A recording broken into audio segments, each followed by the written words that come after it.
And we are live, ladies and gentlemen. Welcome to episode 105 of the Sling'N podcast. I'm TJ. And I'm Kent. And joining us tonight for the first time in the hot seat, Mr. Cecil Burch of Immediate Action Combatives. Cecil, welcome to the show, man. Podcast. Thanks for having me on, guys. Absolutely. An absolute pleasure to have you.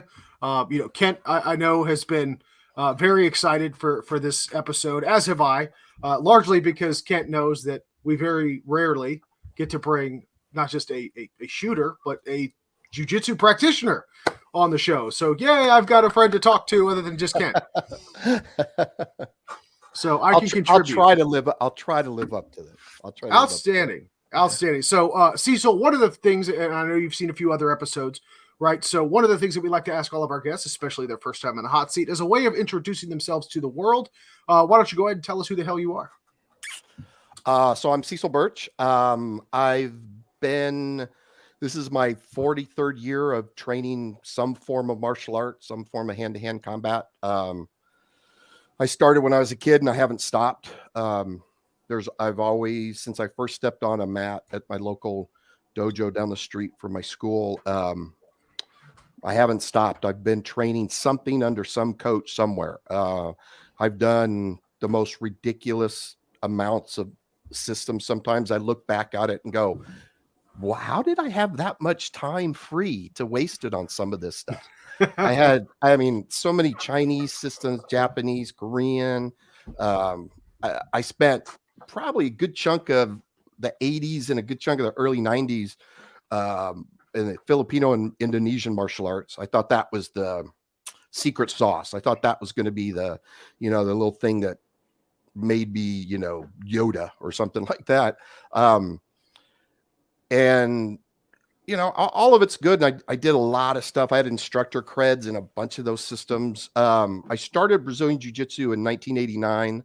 I started boxing right before that. And then I spent a lot of time doing a French kickboxing system called Savate. That was about 1990. And those were kind of in the background while I was doing the Filipino stuff and the Indonesian stuff and all the other stuff. But it kept percolating in my head, what people call the combat sports. Mm-hmm. And I kept finding myself going back to it because it works, right? That I could test it anytime. I can test jiu-jitsu, I can test wrestling, I can test Savate, judo, Muay Thai. I can test it at any time that I want. There's no, well, we're too deadly to spar, you can't do this. Yeah. And I'm like, so as I kind of went along, I started moving away from the martial arts I had been doing. And so around mid 90s, I started, specializing in the combat sports. And I loved all the arts I did. They're all good. There's some benefit to almost all of them. But I think, taking something on faith is great in a philosophical system or a religious system, but basing your self-defense on faith is kind of stupid. So I'm like, I want to absolutely know, what does it feel like to throw somebody onto the planet? What does it feel like to choke somebody out? What does it feel like to smash somebody with my fist? And more importantly, what does it feel like to have it happen to you? Mm-hmm. And that's sort of where, I trust that. I trust because I know what it's like. I've been doing this, really in depth, 20, 25, 30 years, going really hard on that. And I trust it. And so I've been doing that right around late 90s. I started getting to this idea of, all right, well, wait a minute. If this is what works, if this is what I like, how do we make this as part of our entire self-defense thing? And I started spending a lot of time trying to piece this together with the shooting, because I grew up as a shooter too. I always joke, I was born in Arizona at a time when you come out of the womb, the doctor slaps you on the butt and says 410 or 22, right? I mean, I just grew up with that. And so I was like, how do we put this together? And then I started teaching, I think it was 2000. I've been teaching since 1987, but I started doing seminars. I think it was like 2005. Started traveling around, here's what we think works. Here's what we see works. Here's our best practices, and let's test it out. I compete. I've competed a lot. I did some boxing smokers, which is why my nose kind of looks like the way it does, and why I have a deviated septum and major sinus issues. I did a little savate competition. Did some judo before there was any jujitsu stuff. But probably the last 20 years, most of my competition has been jujitsu. Right. You know, from that perspective. And then the whole time I've been shooting too. There's never there was probably there was about a 10-year period after I got married and had my first kid. We didn't have any money. And so I had to move away and kind of get rid of most of my hobbies. And I was like, okay, I could keep one. And that was martial arts. And I didn't really, I had a gun, I had a couple guns, I'd hunt, but I didn't really have much time. So then right around 2000, got back into it and started looking at things and went back. I'd already trained at Gunsight. I already trained at Chuck Taylor. Who else did I train with? I trained with a few others early prior to that. And then when I came back, then I started going Tom Givens, Larry Vickers, Mike Bonone, Ernest Langdon, and all that kind of stuff. So I kind of, I feel like I've got a foot in each world. I'm like, there's tons of stuff to offer in each. And then me and a handful of others, we kind of look, well, how do we bring this stuff together? So that's a really long-winded way of saying, here's me.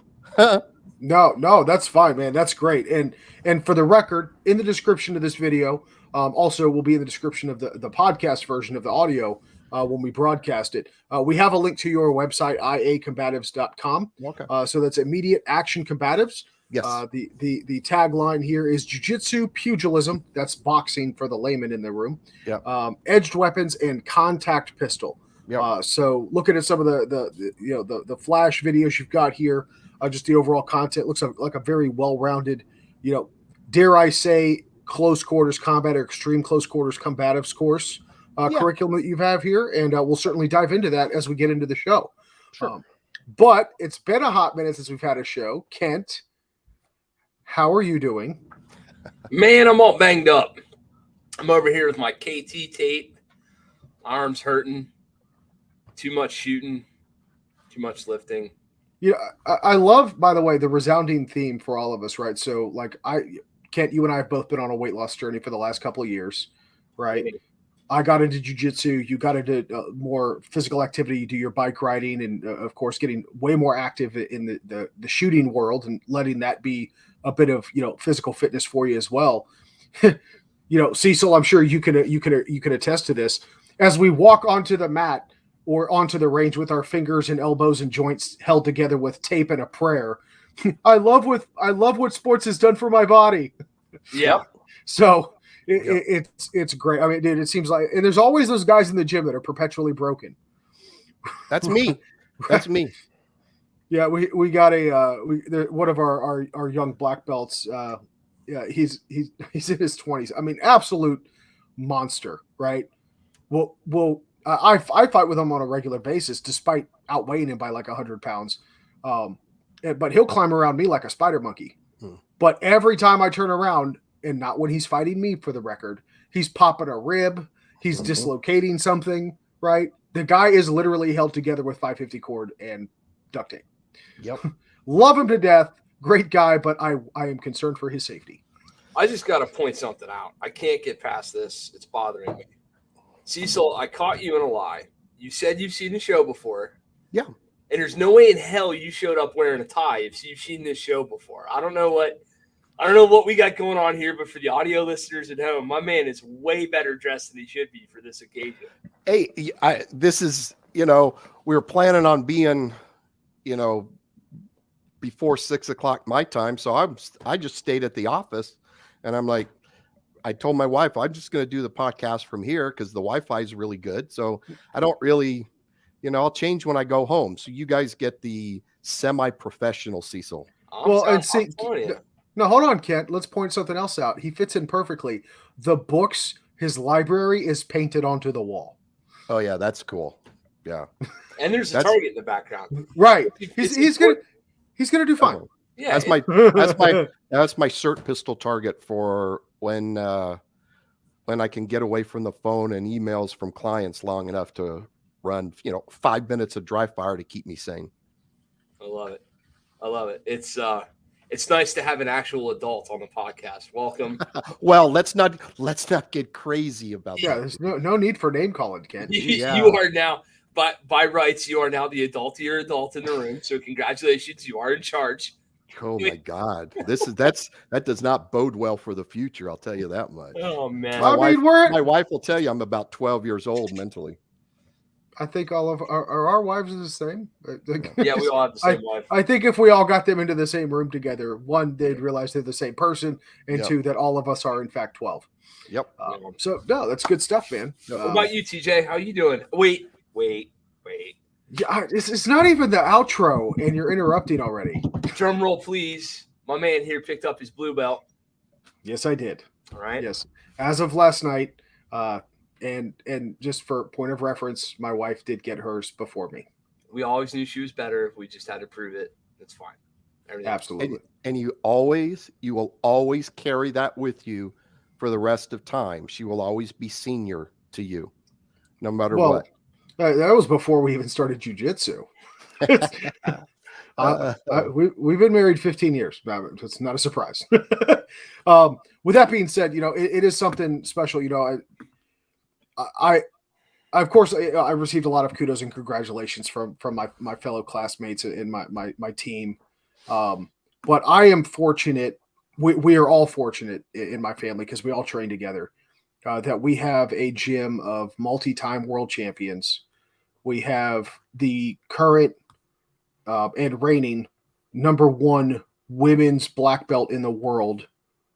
That is one of our co-owners and she leads the women's program, of course, but she teaches all of us, nice.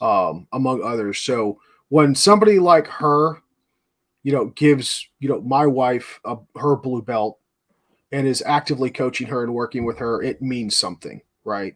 But to have even the guys, on the guys' side, right, having all of these guys come around and just essentially beat the absolute crap out of me week after week, day after day, it's a real privilege to say like this is what you guys have forged, right? All of you guys have recognized that my skill is clearly superior to a white belt. I deserve my blue belt at this point, but it's because you guys made me this way. I applied the dedication and the work, but you guys in turn applied dedication and work in return to help me get to where I am. So it's certainly appreciated.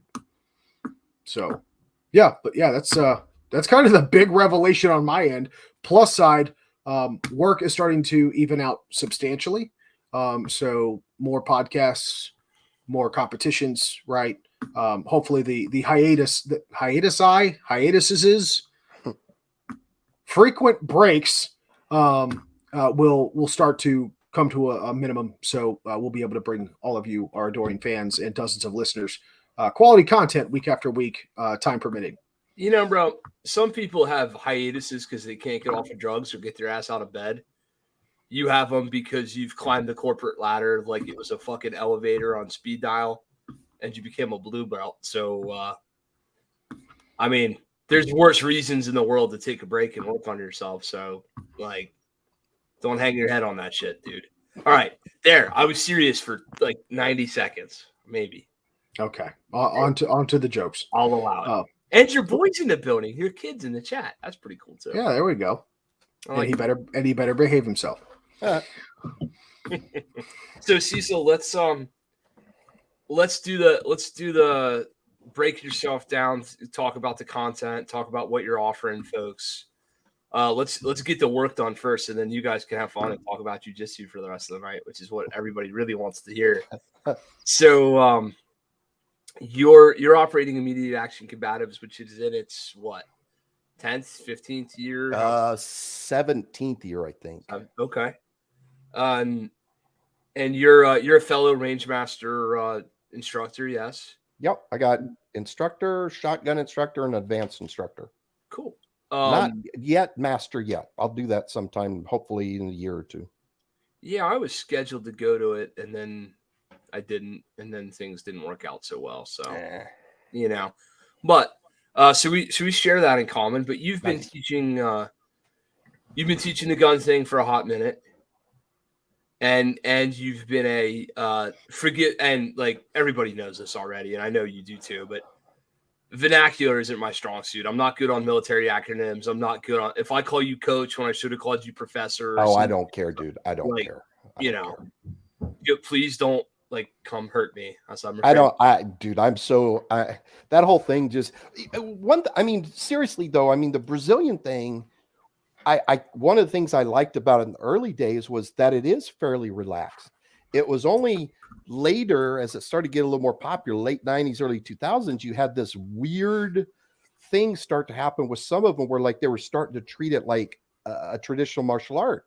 And I'd asked my coach, who, he's from Brazil. He's one of the, he just got his coral belt. I mean, he's been doing this forever with Hoyler. And I'm like, Meg, is this how you guys ever did it? He's like, no. Hold on a second. Is your coach Megaton? Yeah. No shit. Yeah. Oh, this is going to be a good show, guys. Yeah. Yeah. He's every belt and every stripe I've got has come from Meg. Okay. Respect, sir. Much respect. Yeah, I can tell you. I did tell you stories of the bad old days when he was not quite as socialized when he first came from Brazil. The training back in those days was not conducive to nice stuff.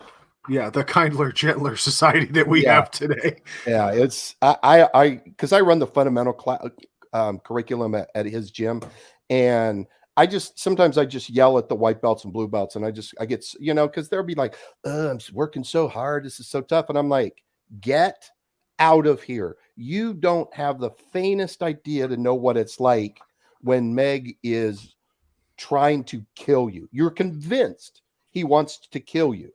And you got to suffer there for 2 hours. And they go, oh, we had a hard 20-minute warm-up.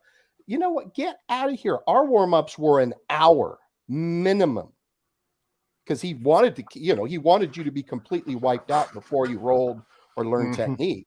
And I'm like, you guys are such wimps now with all this kind of stuff. But yeah, the kinder, gentler days now, I'm glad I did it.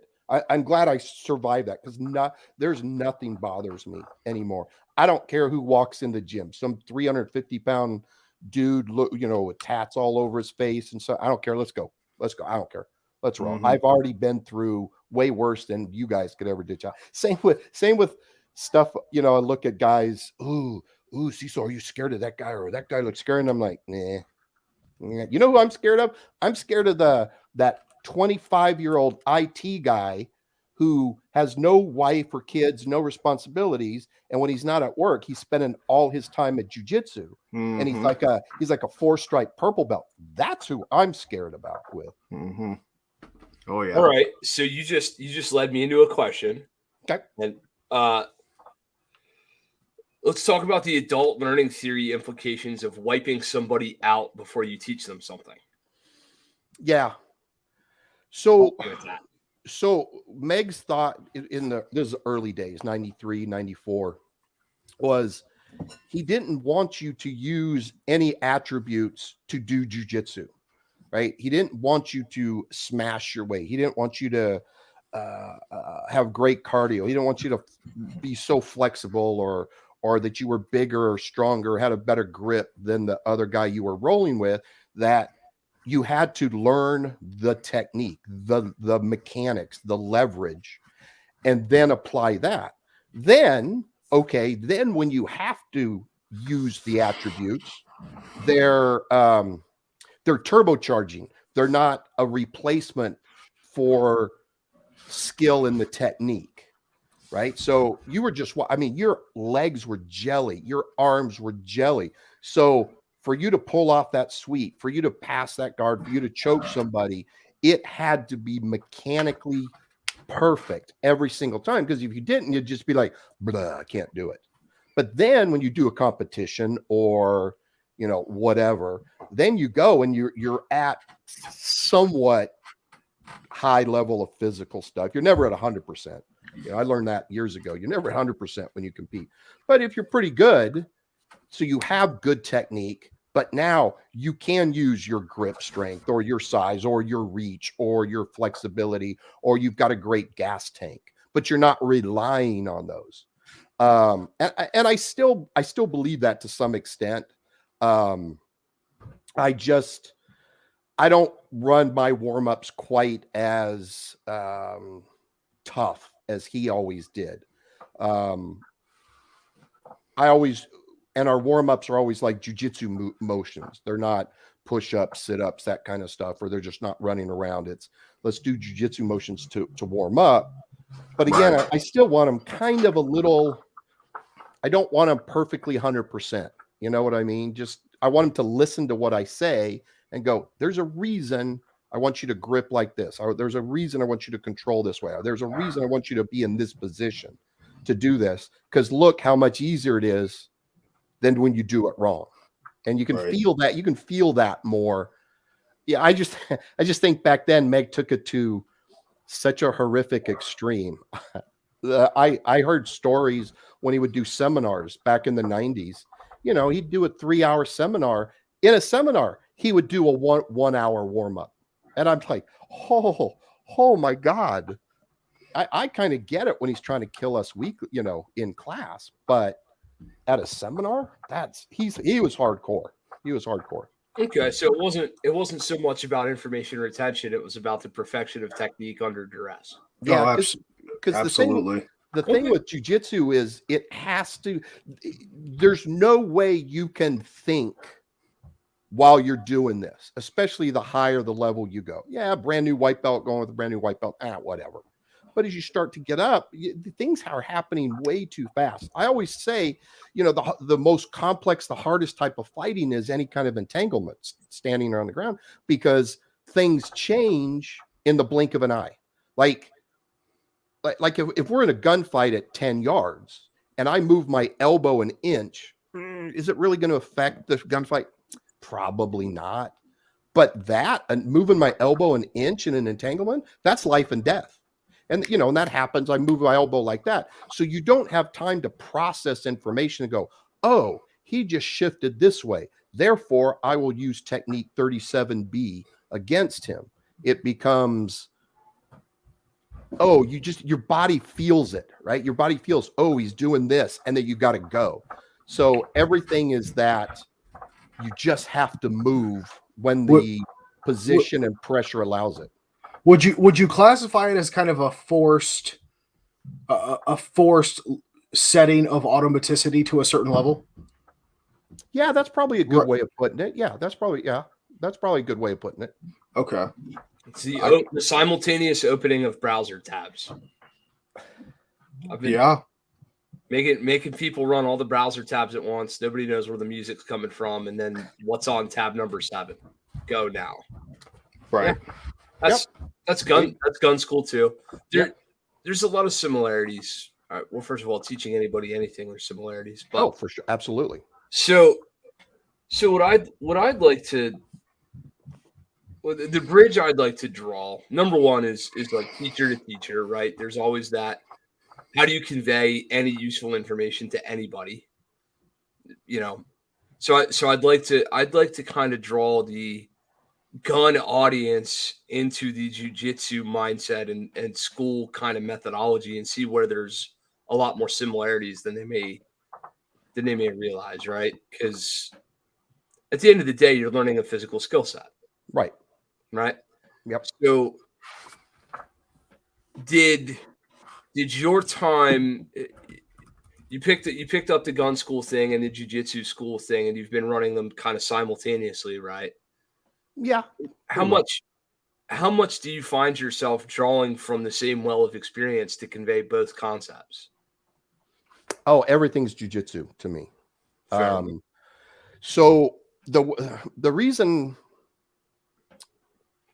I like jiu-jitsu, I fell in love with, when I started jiu-jitsu, I hated it. I despised everything about jiu-jitsu. Having another sweaty dude sweat in my face is the most gross thing I can ever contemplate.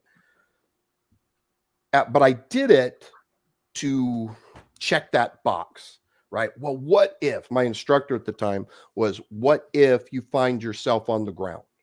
What would you do? Well, you know, blah, blah, blah. Okay. So I'll do just this minimum of jiu-jitsu. After a few years, though, I started getting into it. And then once I don't want to say committed to it, but sort of committed to at least spending a little effort into it, I fell in love with it. And then what I started seeing was when you can teach somebody a really complex physical action that's accompanied by a high level concept, like how do I get this guy off me who's bigger than me, who's stronger than me, who's tougher than me, who attacked me first with initiative. I'm way behind the 8 ball. How do I get this guy off me? Well, it's a physical thing, but there's also how do I put this all together so I'm just not mindlessly trying to do one thing that leads me into a worse position. So when you start kind of getting that yourself and then you start thinking about it that way, then I just see everything I teach that way as the same thing. It doesn't matter. So I'm teaching you this physical thing, but I'm also teaching you the whys and wherefores. What mechanically is going on? What is the little detail that why this works so well? And everything in jiu-jitsu is little details. Right? It's this tiny little thing. If you forget, you're screwed. So you have to remember that, you know, these little things, but then the overall picture, where does this fit in? Well, it's no, I wish. So before I fell in love with martial arts, my first love was music, right? What I wanted to originally be was, I didn't even want to be a rock star. I never said I wanted to be a rock star. I wanted to be in a rock band, right? I wanted to play music. So my mother started, I don't know, it was like 7th grade or something like that. Started taking me to guitar lessons. I suck. I was the worst. I couldn't do anything. 3 years of lessons completely down the drain, and I just sucked.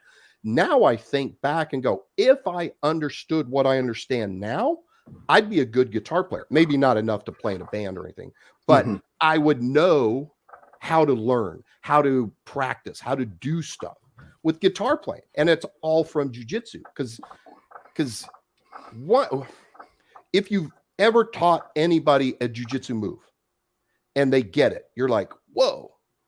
Or if you're doing jiu-jitsu and you're learning a new move and once it clicks, you're like, oh yeah. Once you see that, you go, oh, I can take this complex thing where with all this stuff surrounding it, and I can plug that mindset into anything. So teach shooting, right? Shooting is shooting is really simple. There's not a lot of physical actions to it. But what I think is the hard part of shooting is understanding how to do all of those little things under stress. Right? It's real easy when you're standing there with no timer to go, you know, to press the trigger properly. Cool. To have a perfect grip every time, you know, to make sure the sights are where they're supposed to be. But now, do it now. Here's a drill. I just did Scott Jedlinski's class 2 weeks ago, right? And so we're doing like the 3 and 2 drill, right? You got to get this done in like whatever the time was, 2 seconds. And I'm like, oh, excuse me, what? Pardon me? Right? And you're like, now I have to make sure my draw is good. And then I build that perfect grip right away. And I'm not using too much of my firing hand, and the trigger's good. And I got the red dot on where I'm supposed to. Bah, bah, bah, bah, bah. But the physical action is easy, right? But it's all of that. But once you start to figure out how those things work together, you're like, man, I'm convinced I can teach anything at this point. Not to be like, oh, I'm the best teacher. I'm not saying that, but it's just once you understand that process and you've already done it in a really hard way, anything less than that is like, yeah, you know what? I can get this idea across to people. Yeah. Man, I hope that didn't sound like I was egotistical or something, because that's not how I meant it. No, it's the shortcutting the conveyance of information to the boiling down of the things that really matter. Right. And will really affect your outcomes. Right. Which honestly, I'll tell you what I have found in my, you know, you're my senior, and in business, what happens to me a lot is I approach a business situation like I would approach a training eval or something for somebody. And quite frankly, I'm getting looked at kind of like, the fuck did you just say to me? I'm like, no, like, let's be honest. We have to cover X, Y, Z, A, and B. and we have this amount of latitude to do it. Like, let's just, I'm more direct and to the point, but I'm also way more self-confident in my communication abilities because I'm used to taking a person. You own an insurance business, yeah? Yeah, it's a family insurance agency. Yeah. Sure. So you would be my client here. I got a gentleman who owns a successful insurance business who's, all right, you 35-year-old millennial tard waffle, teach me something because you're a damn good shooter. Show me something. Right. And I have to communicate at that level. So now when I step into other parts of my life, I find a blessing and a curse there. It's a really effective means of communication, but sometimes it can leave out the feels and the touchies and the lovies where some people might need it. Not intentional. No, but when you know this is what we have to get across. This is the important stuff, and sometimes some people like meandering along that process, and so when you're direct about it, they might get a little huffy, but all you're doing is you're just giving the most clear path possible. Yeah. Well, I mean, and the kinder, gentler society we live in, there's not a whole lot of people that are equipped with the emotional maturity to receive information that isn't presented in the format of a Disney sing-along. Yeah. Yeah. Well, I love it. I'm on it. Hand to God, we have there have been arguments with my wife where I have said something very direct, very to the point, did not mean to be brash or harsh about it, and an argument ensued because I was being a dick. But I was like, look, you asked a question, I gave you the answer. Life isn't a Disney sing-along. There's not going to be a melody and animated birds that come around while I'm trying to explain the intricacies of or answer the question that you just asked me. Now, granted, that was immediately right after I got out of the military, and I was still a bit rough around the edges. I've learned to soften those delivery mechanisms, not just obviously with my wife, but we've got kids and stuff too. So you can't deliver news or information like that to kids. Right. But with that being said, there is a time and a place for it, right? You do have to gauge your audience, and especially when it comes to the firearms aspect of it, right? Because you're not just teaching, the combatives part of it, the fisticuffs portion. You're teaching the bang bang portion of it too.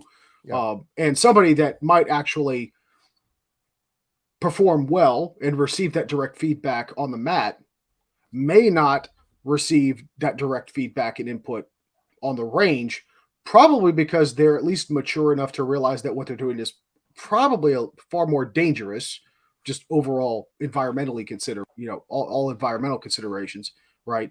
I went from something that I have a little bit more control over, which is how hard I hit you or how hard I squeeze that choke or twist that joint or whatever, to now all I have to do is move a finger a fraction of an inch and death comes out, right? They understand the gravity of the situation, but that can elevate their sensitivities and put them into a defensive posture just overall, which from an instructor's perspective, they start to shut down. Yep. Right. So I guess the question, this leads me to talk myself into a question for both of you, right? How do you guys, each of you, like kind of address when someone starts to maybe shut down? Do you alter your tone and tenor, or do you kind of just speedball ahead and let them just get used to it? Like, how do you guys typically react to that? So Cecil, we'll go with you first. No, I don't ignore it. I don't speedball ahead. I have to figure out a way to address that without stopping everything. I actually just had this, God, where was I? I was in Virginia, February. Yeah, I was in Virginia in February. And Annette Evans, who's helped me out and been an assistant instructor a couple of times, she came out, and it was great because we had one person who was going a little too hard, not because they were a jerk, but you could tell they were scared. And, I talked to the class in general, and the start of my seminars, I have this, my safety brief talks about mitigating pressure, or modulating pressure. And fortunately, though, I had Annette there to go, hey, Annette, could you talk to this person? Just, kind of approach it for student to student. That gave me a great out. If I had to, I would have taken them at lunch or sometime maybe at the end of the day. I can't remember. I don't remember if it was before lunch or after lunch when this went on. But I couldn't ignore it totally. I think you have to address it. The way I assume it is, somebody's going to pay me money. If somebody's going to come to train with me, I owe it to them to make them better. I owe it to them to make them more capable.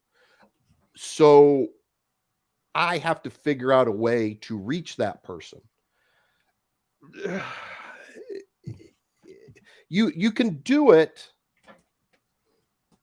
without bringing everything to a crashing halt. You can do it without pointing them out, like, oh, we're going to talk to you. But you have to be really careful about it. I think it's easier in a shooting class than it is in a full-on combatives class. I think with the shooting class, it's easier to do some remediation on people. Mm-hmm. I don't, Wow. with a group. Sorry, what was that? What, Ken? I'm sorry, you just blew me out of the water. You think I would have thought exactly the opposite. No, because here's the problem with combatives. There's always somebody else involved. So with shooting, with shooting, you can just focus on what that person is doing. So this person they're flagging everybody every time they reholster, or they're flagging everybody every time they reload. Okay, but it's just them. Whereas in combatives, like 98% of my class, you're going to be in contact with somebody else, not necessarily fighting, but there's always going to be some level of pressure back and forth. So you can't just tell one person to do this because it affects the other person. The other guy gets a vote and all that. Okay. Yeah, I was thinking in terms of consequences. Oh, consequences for sure. I mean, yeah, it is dangerous. That's why I have a big safety briefing before my straight combatives classes. But it's more freakish when stuff will happen. Whereas, with firearms, it can be much more catastrophic with just one tiny mistake. But again, it's still, I find it easier to teach shooting than combatives because I can focus on just that person and what they're doing, and nothing else has any bearing. Like, so what I did Scott's class, right? And we had some kick-ass shooters. I mean, one guy came this close to a black belt patch. I mean, he blew it on. I didn't say blew it. That's really wrong. He missed at the 25. And he didn't quite get it. But there was all these other guys. So if I was screwing up, because there was a moment where I was doing too much with my strong hand, it was messing up where my shots were going. But AJ and Scott could talk to me and say, you need to do this. And nobody else on the line is impacted by me shooting that target. So that's what I mean by that. Not necessarily the consequences, for sure. Got it. That makes total sense. All right, TJ, I'll answer your question. I've got a first of all, like, I teach a lot of privates. Mm-hmm. So in a private setting, like, very easy to recognize, very easy to dial back the conversation, very easy to downshift or upshift or change conversational points or just frankly, Mr. Ramsey, I can feel you pulling back from me right now. I assure you that this wouldn't be something I would invest your money and my time in if I didn't think it was relevant. Can we please indulge me if you would, right? Like, that's easy to do. In a group setting, a lot harder. So my favorite thing to do in a group setting is to empower the individual who's pulling back and give them an opportunity to I'll give you an example, right? Gentleman multiple safety violations in a 10-person class. I've got some really squared away AIs. I've got a gentleman who quite frankly, I'm his AI a lot of the time, right? I'm blessed to have a guy working for me that's as skilled as Hirsch Gooden is. So I can have a gentleman like him who, we have the whole like baseball signals going on, like, doing that whole shit, right? Which doesn't look at all like that. It looks more like, and then there's something to be done there. What I like to do in terms of like somebody pulling back from a discussion related to safety is I like to stick a blue gun on them and say, hey man, demo to me how to do this exactly safely. Come here, come stand where I'm standing. I want you to show us. And especially the individual in the incident I'm thinking of is a guy and his son, right? So I tapped him on the shoulder. I said, hey man, I need you to model the correct behavior for your kid, yeah? And he gave me, and he could have done it too. He gave me the I will knock you through that wall behind you look. And hey, whatever, but you're fucking up right now. I need you to switch your mojo here because your boy's learning from you. Right. Right. But instead, I empowered him. I said, hey man, come on up. Get up in front of the class. You show us how to do this safely. And we walked him through about 6 reps of the drill we were doing, a perfect multi-breaking plan. We walked back to the line. He stopped. He goes, hey, can I talk to you? I'm like, oh, here it fucking comes. Here comes refund time. Here comes don't do that time. Here, whatever. And I'm ready for all of it. That's fine.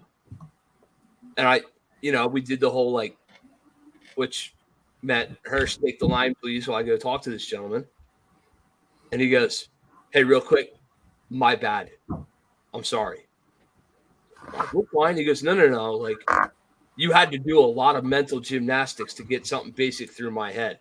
Next time, just kick me in the nuts. I'm like, why? I don't know if I can do that or not. He goes, with me, you can. I'm sure you're like, okay, well, there you go. Other people need the love and need to bring along, and they need the crawl, walk, run approach, and that's okay too. But at the end of the day,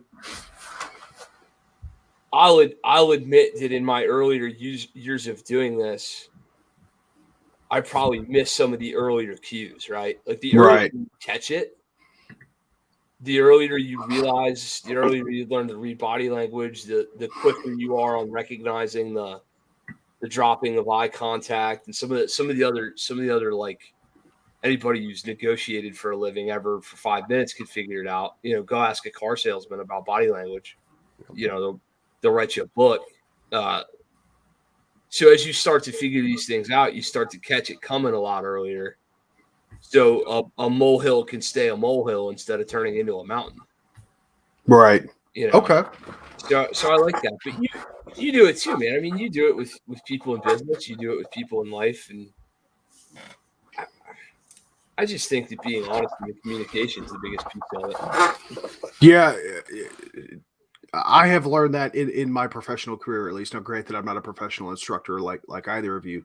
But with that being said, the ideations or the ideals of, Kent, to your point, conveying pertinent information so it is in a more easily digestible format to achieve a certain goal, right? That is like, to all intents and purposes, we are all instructors to a degree once you reach a certain point in your professional or even personal career, right? With that being said, I have found that honesty is 100% the best policy, right? As my boss actually says, he's like, dude, good news or bad news doesn't get better with age. Just give it to me. Tell me straight. If something's jacked up, let's talk about it. And I've actually carried that with me through all of my interactions with my various clients, right? I've got 140-ish clients across the United States and Canada and Puerto Rico. And every single one of them, I don't have time to tailor fit the most politically correct way of conveying this information in 140 different ways. Right. So coming up with that one mechanism or that one methodology to just be upfront with a little bit of glitter sparkle, if you will, right? You still got to be, it's corporate America, guys. You got to be somewhat PC about it, but you can still be very upfront and honest, right? And I typically find that one of the best ways to do that is problem statement right up front with an immediate follow-up of some level of positivity. Like, hey, your firewall being completely jacked up is the reason that the Chinese got into and turned you inside out. However, we're here to help you sort through the problem and identify the outcomes that we need to minimize this from happening again in the future, right? Get your point across, soften the blow just a little bit, kind of like tapping the brakes on a 100-mile-an-hour impact. It is what it is. So, and I think if you do it where you're not you don't come across as lecturing or condescending, then people are much more likely to listen to what you're saying, as opposed to you coming off as the instructor and right. I'm very important and I was in this military unit and I did all this cool guy stuff and whatever, so do what I say or you just suck. Well, yeah, that's, I guess in the military or whatever you can do, you can take that, but I think most people don't respond that way. But if you just kind of do it as like, hey, here's what I think, in my experience, this would be better, but you have to make sure you're not trying to set yourself above somebody else when you're telling them something. Hey, I just happen to know something that you don't. Right. That's it. And so I'm going to help you do that. That's it.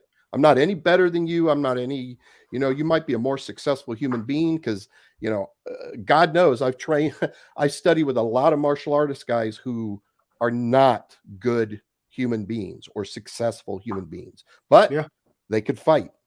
Yep. I think that's one of the benefits of training, in at least even on even on the mat, right? If they don't take your advice, you'd be like, no, that's fine. Keep doing it your way. Go ahead. Yep. And you'll get choked out every time. Yep. It's like, okay, are you ready to listen now? All right. Now, all I need you to do is drop your elbow 2.5 inches to the center of their chest before you go for that underhook or whatever it is. Yep. And watch the light bulb. Like, oh, I didn't get choked out that time. Imagine that. Maybe coach is onto something.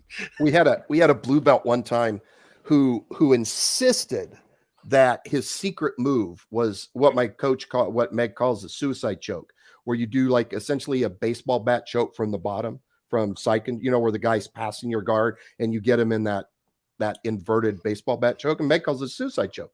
Yeah, I won a tournament that way. So, but here's the thing. It's a legit technique. Yes, it is. It's the equivalent of a Hail Mary pass, right? When it works, everybody remembers the Hail Mary pass. Everybody goes, oh my God, that was the most spectacular thing. We forget the other 90 times that it fails miserably, right? So this blue belt, he was so insistent and he was getting wrecked in training all the time, but he just knew that this is it. So it was, I can't remember. It might have been nationals. It might've been Pans. I don't remember. He's all ready. He goes there and he actually starts the fight voluntarily, grabbing the lapels and dropping into essentially a side control position, trying to get the choke. And of course, loses badly because he taps out to a choke about 30 seconds later. Right. And so he comes back to class and he's like, oh, okay, Meg, I see what you and Cecil and Joanne were talking about.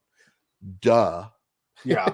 Now, hold on. In my defense, while yes, I did win a tournament, the final match of a tournament with that, I wouldn't even call it a Hail Mary. It was no kidding. Bottom side control. Dude was doing a great job, top pressure, but he just kept barreling into me. His collar popped open just a bit. And Cecil, I swear, hand to God, time slowed down. And I went, what's this do? And I started rotating the shirt. You can, my son was recording it. You can hear he went to sleep. He was a little woozy after that, but like to your point though, I knew that should not have been a go-to thing. I saw an opportunity. I was like, yeah, Right.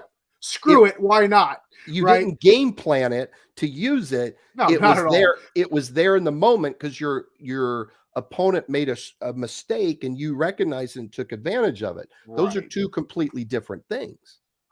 Right. Yeah, exactly. Yeah. And look, I've got a couple of Hail Mary moves that actually work pretty well for me, but I acknowledge that they're Hail Mary moves. Oh, I do too. Any jujitsu person worth their salt has a couple things in their back pocket where they go, okay, I'm not going to go to this move, but if I see that opportunity, I'm going to get that. I'm going to get that thing. And, you pulled it off when the other guys, in the stands or on the side of the mat, resting between rounds, goes, what the hell was that? And you go, yeah, that's my move. It's called a wing and a prayer, buddy. Yeah, pretty much. Okay.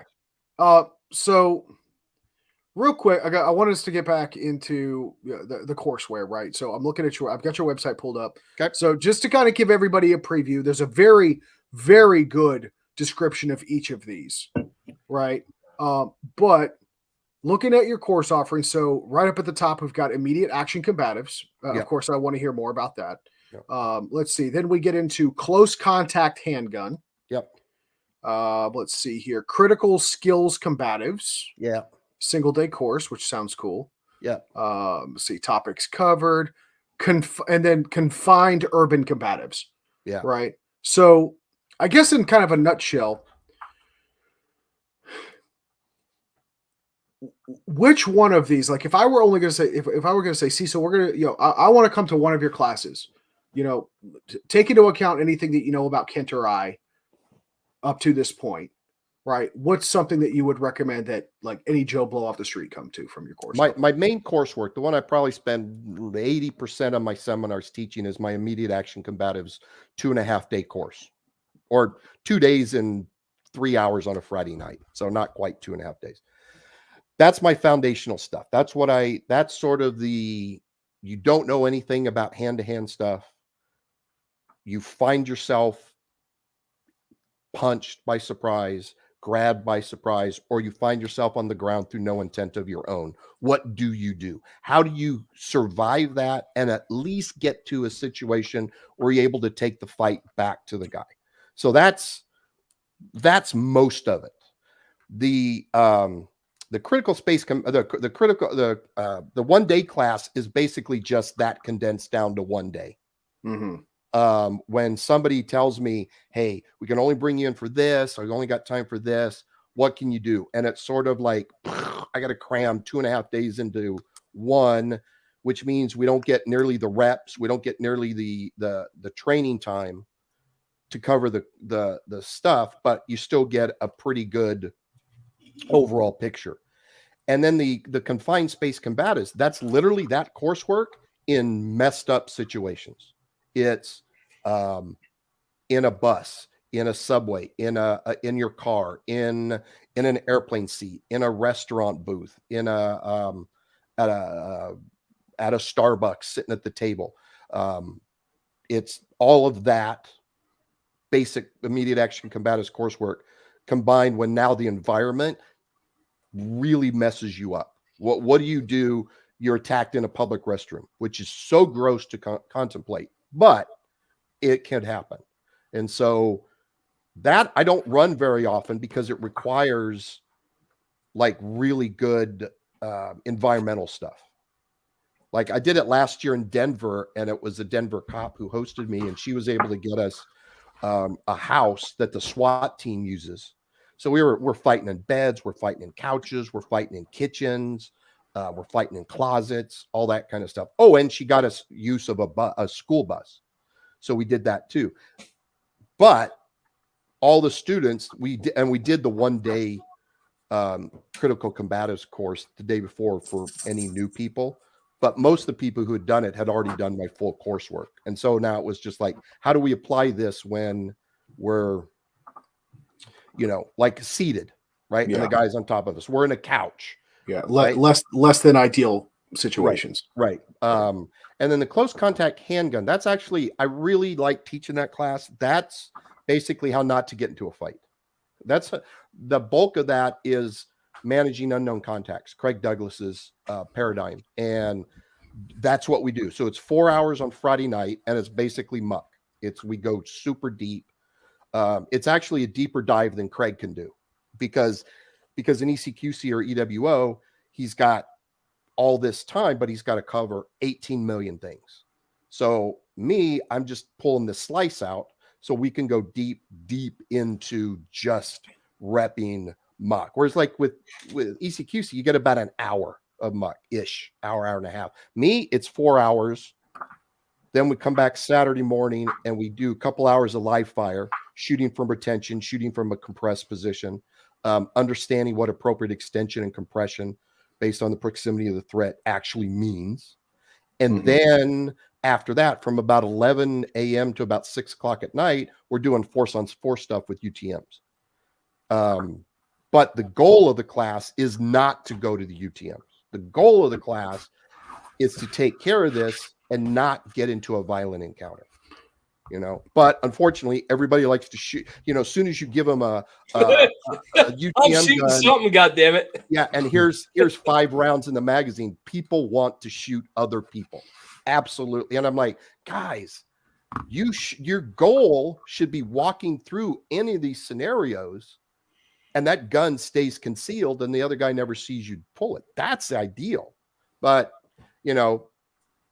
I guess partly my fault. You teach you title the class close contact handgun.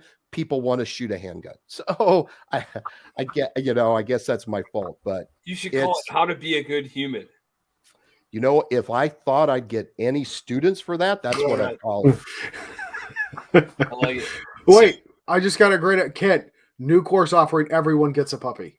Everyone gets a puppy. Yeah. There you go. I got a puppy at my house. I'd be happy to give somebody right now. He's a good boy. We took him out. He's still a good boy. So, Cecil, let me ask you. So, TJ did a great job of leading. I love it when we're both thinking the same thing. For those of you playing the home game, still no show notes, 105 episodes. We ain't playing shit. And here we are asking very good, very similar questions, but I'm going to ask you to expand on it. So, Cecil, my mother is 69 years old. Mm-hmm. She's a grandmother. She's matriarch kind of thing, right? She's pretty damn athletic for her age and for her capabilities. Ran some marathons, some shit like that. Nice. Yeah, she's got it going on, right? Of all the things that you have been taught and all the things that you have taught, what would you teach mom? Like if I said, hey, mom, for where should mom go? It sort of depends. Like with close contact, like I said, it's understanding how not to get, how to set yourself up so you don't get into any kind of encounter. So, I mean, I think that's useful on a daily basis for most people. Yeah. Because I think there's a misunderstanding of muck with a lot of people who've not really taken the class or not really thought about it. Maybe they've only heard about it on podcast or maybe they've seen snippet videos. But muck it's not stay away from me, I don't have nothing for you. It's how you interact with other humans as a human, right? Without opening yourself up that if that unknown is actually hostile, you're giving them an extra shot. It's not easy. Like I've never seen anybody take muck for the first time and get it. Never. And I've been working with Craig now, say 18 years with this, 17, 18 years. I've never seen anybody get it right away. It takes time. I'm a perfect example. It took me years to get to the point where I was comfortable doing it, let alone teaching it. And I basically had Craig looking at me. He always used, whenever we taught at conferences and he was teaching muck, he always used me as the other person. So I'm getting direct, immediate feedback from the guy who put the paradigm together. And it still took me a couple years. Now, granted, I'm a little thick-headed, but still. But so I think muck is most daily useful. But on the IAC coursework, it's worst case scenario, right? It's You find yourself on the ground, no intent to your own. You find yourself in a standing entanglement through no intent to your own. You get hit. That's obviously not nearly as common as using muck at the gas station, walking through a parking lot. But the most of the time, 99% of our interactions with regular people aren't going to be hostile. Probably 99.5, unless we're involved in illicit drugs or an illicit love affair or we're a professional gun bearer, right? Most of the time. So if we fail at muck or we don't know muck, most of the time we'll be okay. But if it does go off, if you do get knocked to the ground and you have no idea what's going on, that's a really bad day. And you're not suddenly going to figure it out in the heat of the moment, right? You're not suddenly going to all of a sudden, oh, I'm going to do a technical stand up and I'm going to do this and then I'll shoot a double leg and pan. You need to be like, what the hell is going on? So, I'm at two minds of this. On the one hand, take close contact handling, get muck, right? Make that a part of your life. But what if everything goes wrong? Give yourself at least a chance to survive. So, it sounds like I'm making a sales pitch, but honestly, I'm not. I could make an argument either way. Right. Well, I think it's vitally important because regardless of how many times it's circulated on the internet in a meme, right? To quote Mike Tyson, everyone's got a plan until they get punched in the face. Yeah. Right. No one thinks about that X factor, right? I catch myself doing it. Kent, Cecil, I'm sure you guys do it too. And every other guest that we've had on this podcast, right?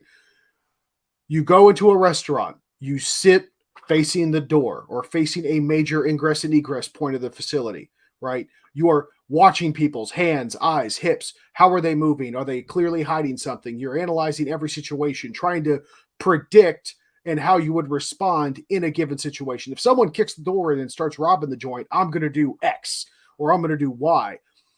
Nobody takes into account, okay, I'm sitting here doing all of that, and out of my blind spot, I catch a chair to the face. Now what are you going to do? There goes your plan, buddy. So time to go to your backup. What's that? And nobody thinks about what that backup's going to be. Nobody. Well, and we always assume that our situational awareness is always going to be operating at 100% perfectly every time. And I can't find our fucking car keys. And who carry the cell phone going, where's my phone? And I love that part. All the time, right? All the time. So I tell this story when I'm teaching because for me it's the most visceral one. So the first time I took my kids to Disneyland, or my youngest, the first time he went to Disneyland, he was like 4, and he had ADHD, so he's bouncing all over the place. So I went with my wife and kids and my brother and his kids, and we spend all day at Disneyland. And I made the horrible mistake to go in the summer, which is just stupid. And there's 1,000,000 people all around. So we have this break, middle of the afternoon. We're like trying to decide, do we want to go this? Do we want to do this? Do we want to do this? And at one moment, my son is standing, touching my leg. I'm talking to my brother, talking to my wife. I look down and my son's gone. And all I see is a sea of, 400,000 strangers. Well, I don't have any tactical awareness in that moment. The only thing that matters to me in my life was, where is my son? Right. So, that's when I get pickpocketed. That's when, a guy sucker punches me. That's when ISIS pulls out their hidden AK-47. Well, you know what? I'm screwed because I'm not thinking about this. This is where my son is far more important to me than being head on a swivel, Cecil. No, that's just dumb. And if we're honest with ourselves, we all do that on a daily basis. Otherwise, the advertising industry wouldn't be so successful. If they couldn't grab our attention, if life couldn't grab our attention, they wouldn't be making billions of dollars and millions of dollars for a Super Bowl commercial. So our attention's always, and so if you just assume, oh no, nobody ever gets close to me, nobody ever sneaks up on me. Yeah, okay, tell me another one. And then there's a 350-pound ex-convict standing literally right behind you.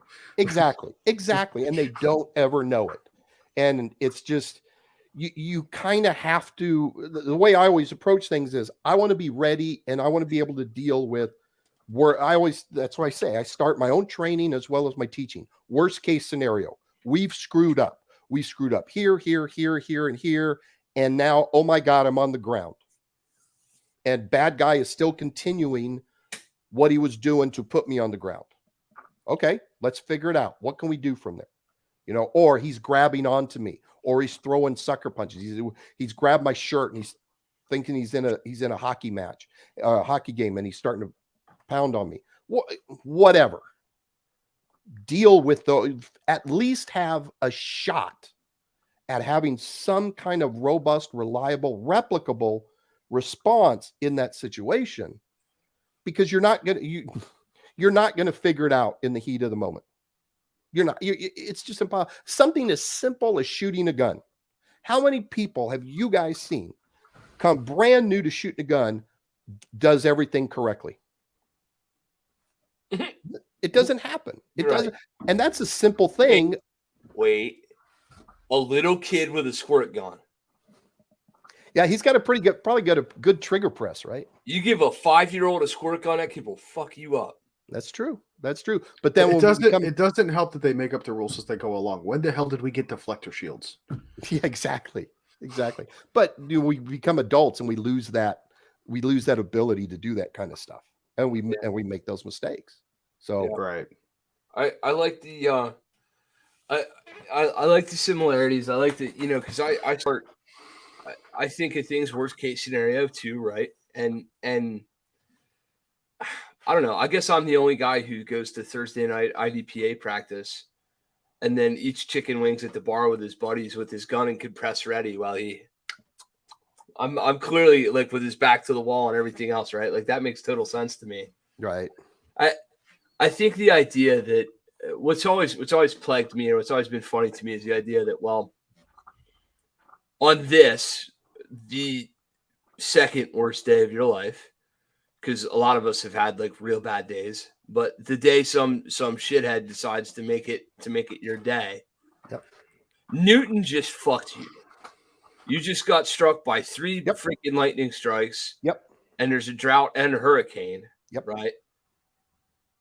And then your planning is best case scenario planning from there forward. Look, well, I'm just gonna fucking whatcha, bro. Yeah, okay, but why would that go well? Everything else has gone to shit. Why would you expect that from step 11 forward it'll be fine? You'll be at 100% at that point. Everything. Hold on. I got him right where he wants me. Yep, exactly. Yeah, that level of thinking always kills me. So when you try to convey this to in my business, I have students who want to learn to shoot guns because it's fun. And because, they had a yacht last Tuesday, but they can't tie a knot anymore, so they need a hobby. Mm-hmm. Right? I have students who just want to get good enough at handling a gun to go have somebody actually teach them how to compete, because that's not me. I do compete, but ain't nobody talking about USPSA GM.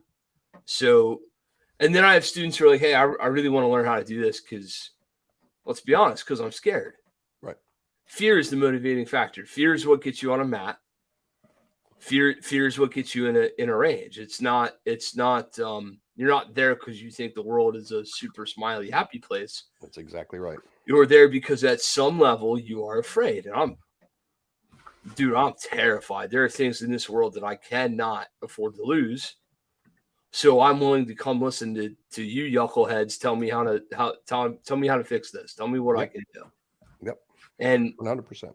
When you take that mindset, the first thing that people do is they buy the gear. Mm-hmm. Right? Because they get out the credit card and they're like, fuck it, I make enough money. How much money can I spend to feel better about this? And the answer is there's not enough money. Not on planet Earth. There's not enough money that'll make you feel better. And then at some point there becomes a transition. And in that transition moment, if they find somebody who's initiated, then they stay. Right? So my question for the jiu-jitsu side of the planet because I think I kind of have an idea. I'd love to hear your opinion on the gun piece too. I kind of think I have an idea, but how do you recognize the ignition? How do you recognize the moment when the spark lights? And how do you capitalize on it? Not just for business gain, but for the benefit of this individual. Like, how do you go, oh, this dude or this girl, like they're into this. They have found something here. And how do you recognize that, and how do you play into it for your own mutual benefit? I think in jiu-jitsu it becomes very obvious because there's a facial and a body expression. Like when you see that light go off, when you see somebody do something that they didn't think they could do, it's almost like they're excited. There's like their face is expressive and their body's sort of like, whoa, let's do this again. Oh, this is great. Oh, I can't believe that. Or the other one, you get this sometimes, and this is why I said it. This is when you know it's good jiu-jitsu. When you ask your partner, did you give me that move? Because it just, everything is so effortless and you feel like you didn't do anything. You hit all the mechanics, the leverage perfectly. The guy goes flying and you're like, are you pretending we're doing Aikido or was that legit? And then when you hear that, it's the same thing. And then, because then when your partner says, no, dude, you sweat me and I couldn't do anything, then you get that facial expression. You get that body expression of like, yes, let's do this. Hey, professor, what? Show me something else and blah, blah, blah. You know, you get that after class. Oh, man, I can't believe that, professor. I've never done that move before. And it's when somebody knows they've done something hard and they've actually done it legitimately, they want to tell everybody. They want to tell everybody. I think it's the same way in shooting too. I definitely think, you know, when you take somebody, especially like, you know, I'm shooting some hard drill. I shot with Tim Heron. I did a Tim Heron class last year and then with Scott. And it's like, you wait a minute. Whoa. What? We're shooting what at 25 yards in how many seconds and how few seconds? Wait a minute. And then if you do it, right? I'm like, yes, this is awesome. I want to yell at the other 20 guys online. Look at me. Actually, in the Tim Heron class, I actually did a buddy of mine. He's one of my shooting mentors here in Arizona. He's law enforcement in county south of me. Great shooter, one of the best handgun shooters you will ever see. Been there, done that guy. And I shoot a drill with Tim, and it was like one of the best 25-yard groups I've ever done in my entire life. I took a picture and I sent it to Chris, and I'm like, can you believe this is mine? Right? I did that. That was the first thing through my head. I wanted him to see that I actually could do something. And I think you see that anytime somebody's accomplishing something, as long as they feel like it's legit, right? As long as they feel like it's actually a task, you know, it's, this drill is going to be hard. We're going to shoot, you know, we're going to shoot casino drill. We're going to shoot, you know, the fast test. We're going to do something. Like if you just say, hey, shoot one round into the A zone. Oh, okay, you did it. Great. But if you go, hey, you're going to shoot 10 rounds in 10 seconds at 10 yards at that B8. Go. And let's say you don't even do it. Let's say you do it in 11 seconds. Most people still go, that was good. I will take that. I will accept that because I did something. Yeah. It's funny when you apply. I find a lot of people don't. It's easy to go, hey man, so we're going to shoot the test, or hey, we're going to shoot the super test, or we're going to shoot the super test, and they're like, bro, I sold my yacht 3 weeks ago. What the fuck are you talking about? Like, I don't get it. I told you I bought a staccato and I came out here because I wanted to have some fun. What the fuck are you talking about? Like, what is the like? They have no semblance of hierarchy, and this doesn't. You know, if you say something to them like, hey, so a guy by the name of Larry Vickers came up with the reason for it. That like, you start talking about lineage. they don't know who the fuck Larry Fitzgerald. Like, it doesn't resonate with them. Nope. But if you show them, hey, so here's the deal, right? I'm going to give you a demo of this at 50, 75, and 120% of my own personal ability, right? And I'm going to show you where the wheels come off, right? Because I'm gonna try for a personal record in front of you. We'll see what happens. And then they see the feat, as it were, and they go, damn, that did look kind of hard. You go, cool. Let's break it down and let's work on your ability to do the same. Yep.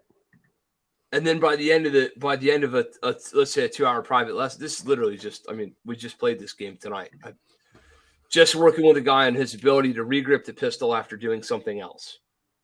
Reload, move, whatever. After doing anything else, the minute the hand comes off the gun, the draw stroke, fantastic. The minute hand comes off the gun, when the hand has to go back on the gun, those bullets are hitting the berm and not much else. Fast, slow, doesn't matter. All right, dude. So I'm gonna demo you and I swear to Jesus, I thought the timer was broke. First shots came out of my gun. I'm like, hey, dude, I'm gonna demo you 2, reload 2. Okay, that's all I'm gonna do. 2 shots, 5 yards, reload 2. I'm gonna put them all on the X of that B8 because I have a B8 up there. Okay, great, dude. I busted him out a demo in 320 something. I think it was 3.27. I looked at that timer and was like, okay, like, I'm feeling pretty good tonight. Like, goddamn, dude. Right. And he goes, I'm like, yeah, okay, so now you get it. So now let's see how difficult this would be for you. His first one was like, you know, you could have swept the porch and got a lemonade and come back and the bullets went crazy and whatever. I'm like, yeah, okay, we knew that was going to happen. Now let's fix it. What's going on with this? He's like I was telling you, I'm not getting my hand back on the grip. And then we talked about rebuilding grip afterwards, and you kind of back them into the lesson plan a little bit.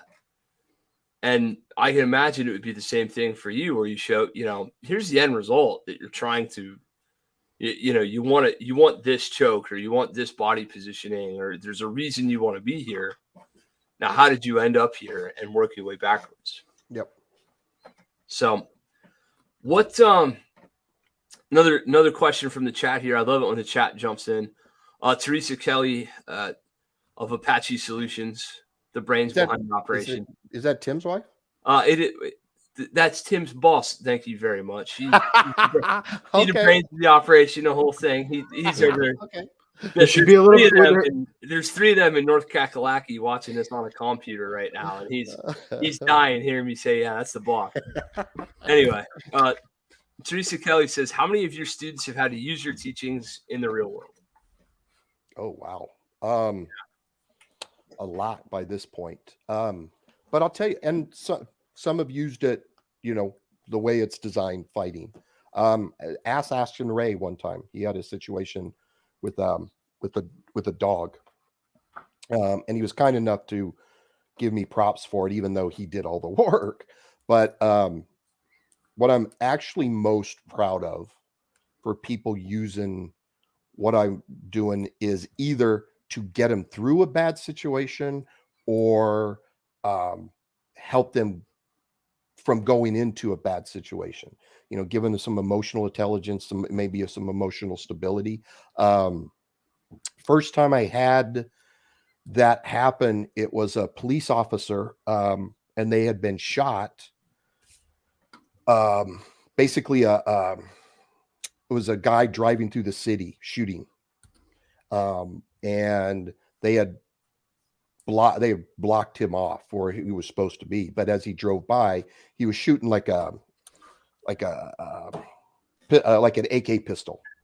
So he put a bunch of rounds, shot this person through the leg, and blasted the femoral artery, and they almost died, had major surgery, blah, blah, blah, pulled through, thank God. And they sent me an email about 2 months later saying, and they had trained with me and they had done ECQC with Craig. And the email was, thank you for for helping me build the mental mindset and toughness to get through that situation. I wouldn't have made it through without that.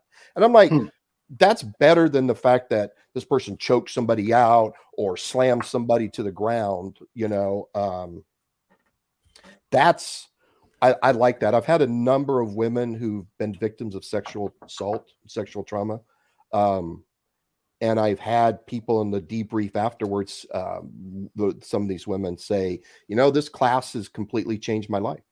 You know, I don't feel the same as I did before. And I'm like, at that point, I'm like, are they talking about me? Because this is like, that's like as great a compliment as you possibly could get from somebody that you made their life slightly better. Yeah, you know, for sure. I want to help them protect themselves if they find themselves in a physical situation. For sure. Absolutely. But it's that where you make yourself emotionally and mentally stronger and better and able to deal with life. I had one guy who was a firearms instructor who, after training with me and talking to me for a couple months, you know, a lot of emails, a lot of texts, he said, he just out of the blue texted me, goes, "See, Cecil, you know, I'm taking my wife to Europe." I'm like, "Oh, awesome. That's really cool." And goes, "I've never done that before. I swore I'd never go because I swore I'd never go anywhere that I couldn't take a gun. But I've missed out on so much stuff, so much travel." And he goes, "After training with you, I don't feel that way anymore." He goes, I'm, you know, my wife is ecstatic. We're going to go to Europe and do this that I promised her for the last 15 years of our marriage. And I'm like, you know what? It's not I've got some cool guy stories, but I don't like telling those, you know, where, you know, somebody, now, you know, says, "Hey, I did this to this guy." So, oh, that's cool. Okay. But I don't know. That seems very self-serving. So I much prefer that, hey, this person feels better about the world than themselves because they know they're more capable than they were before. They're more capable at the end of the seminar than they were before. And I'm like, so I've got a bunch of those. Those are the ones I'm most proud of. Awesome, man. I like that. That's I feel the same way. That's pretty cool. T says there's a lot of therapy and healing that happens in training. And good training with good instructors. Yep. Sometimes the trainers need the therapy. Sometimes it's for us. Oh, absolutely. Yeah. You know, there's been a lot of times, especially the last couple of years has been kind of tough with me. I've had a couple deaths in the family and stuff like that. And, you know, it's been tough. You know, the first couple seminars I did after my mom passed away were literally life-saving to me. You know, I got to be on the mat doing what I love to do, talking to like-minded people, hoping that I helped them out a little bit. Man, I walked away from that feeling better than I had in months previous to that. Yeah, no, absolutely. We've all been there, right? Loss will change your life, and a lot of times for the better. I could say in my own personal situation, for the better. I'm a way better person after significant crazy loss than I was before. Yep. And then there's something of value to that. So I'm tempted. You said you have cool guy stories. I almost said, well, screw it, man. Tell me one. But instead, wait. No cool guy stories. No, we're gonna have more fun than that. It's Okay. gonna be even better. Okay. When's the last time you really botched a lesson plan? Oh, like just entirely. I love the look on Cecil's face. He goes, "Wait, what time is it?" Yeah. Like, yeah. it's It's my great fear that I'm doing it on a constant basis. Same. I did it a couple years ago in jiu-jitsu class, in the fundamental class. I was teaching a guard pass, and it was something I was pretty successful with, and my students had been successful with it. But my instructor looked at it off to the side, and he never does this in front of the class. It's always afterwards. "Hey, Cecil, why are you doing that?" I'm like, "Explain this, this, and this." He goes, "Okay, do it to me." I'm like, "Well, that's not really a good comparison, Meg, because you're going to kick my ass on anything." Nothing fair at all. Yeah, that's not the comparison we're going to make here. But he did make a point about that the hand position I was teaching, I started it too soon. I should have waited a second to show this cross grip or to show them when to do the cross grip. And I thought about it and I was like, yeah, you know what? That is better. And I ran right back onto the mat and told everybody, listen, guys, we're going to make a change. This is better. This is a better way of doing that same technique. I try to not give the impression that I'm, the sensei up on the pedestal, right? I screw up on a regular basis. I change things. I'm always looking to improve, right? I'm always looking to improve my teaching or whatever. And so if I say, listen, that thing I showed last week or 2 weeks ago, I know a better way now. Yeah. Or hell, I have a better way of showing. It's the same technique, but I have a better way of teaching it and getting the idea across. I think that's a better way of approaching stuff because I do make mistakes, all of my war stories. This is how I know I'm not a good businessman when it comes to being a teacher. All of my war stories in class are how Cecil screwed up at some point in the past. All of them. And it's do as Cecil says, not as Cecil did. Right. I should talk about, when I won Pan Ams or I did this or this. And I'm like, no, but nobody learns from that lesson. Right. Nobody's going to pick up anything from, hey, I got my hand raised at American Nationals. Cool. But here, this thing that I did, I screwed up here. This because of this. So don't ever do that. If you find yourself in this situation, don't do what Cecil did. Be better than me, but I think that goes a long way to keep letting people know that you're human, right? And you don't think that you are I'm not Yoda, right? And where I think that's important is if somebody sees me as Yoda, as like some Bruce Lee or something like, oh yeah, you're black belt and done this and I can never do that. No, I screw up. I literally tell people this and they think it's a joke, but it's not. I was the worst person that ever stepped on a jiu-jitsu mat. I was the kid picked last in dodgeball and PE. I sucked. But I kept going and I got to a point where I think I'm okay at this stuff. So if I can do it, you can do it. And I think that's a much better way of conducting myself than, hey, gather around everybody. There I was type stories. Yeah. I never learn anything from those stories. I never learned that much. Hey, maybe how you prepare for a tournament. Oh, so-and-so won Abu Dhabi this year. And then this, what they did. Okay, cool. I learned that. But the big lessons, usually for me, it's in failure. I've lost plenty of times in tournaments, but I've never lost the same way more than once. I've never screwed up a fight the same way. I keep finding new ways to screw up, but at least it's different. At least I learned my lesson about the last time. Very cool. So let's talk about imposter syndrome. Oh, I know, right? So I had wait. When did this start getting personal? No, seriously, because so the Kellys are now running the podcast. They're over there firing kick-ass questions. Nice. And I took all my mediocre shit, crumpled it up, and threw it in the trash can because they're doing a better job asking questions than I am. So we're gonna keep it going, right? All right, right on. So, I knew I liked him. Yeah, he's got it squared away, man. Yeah.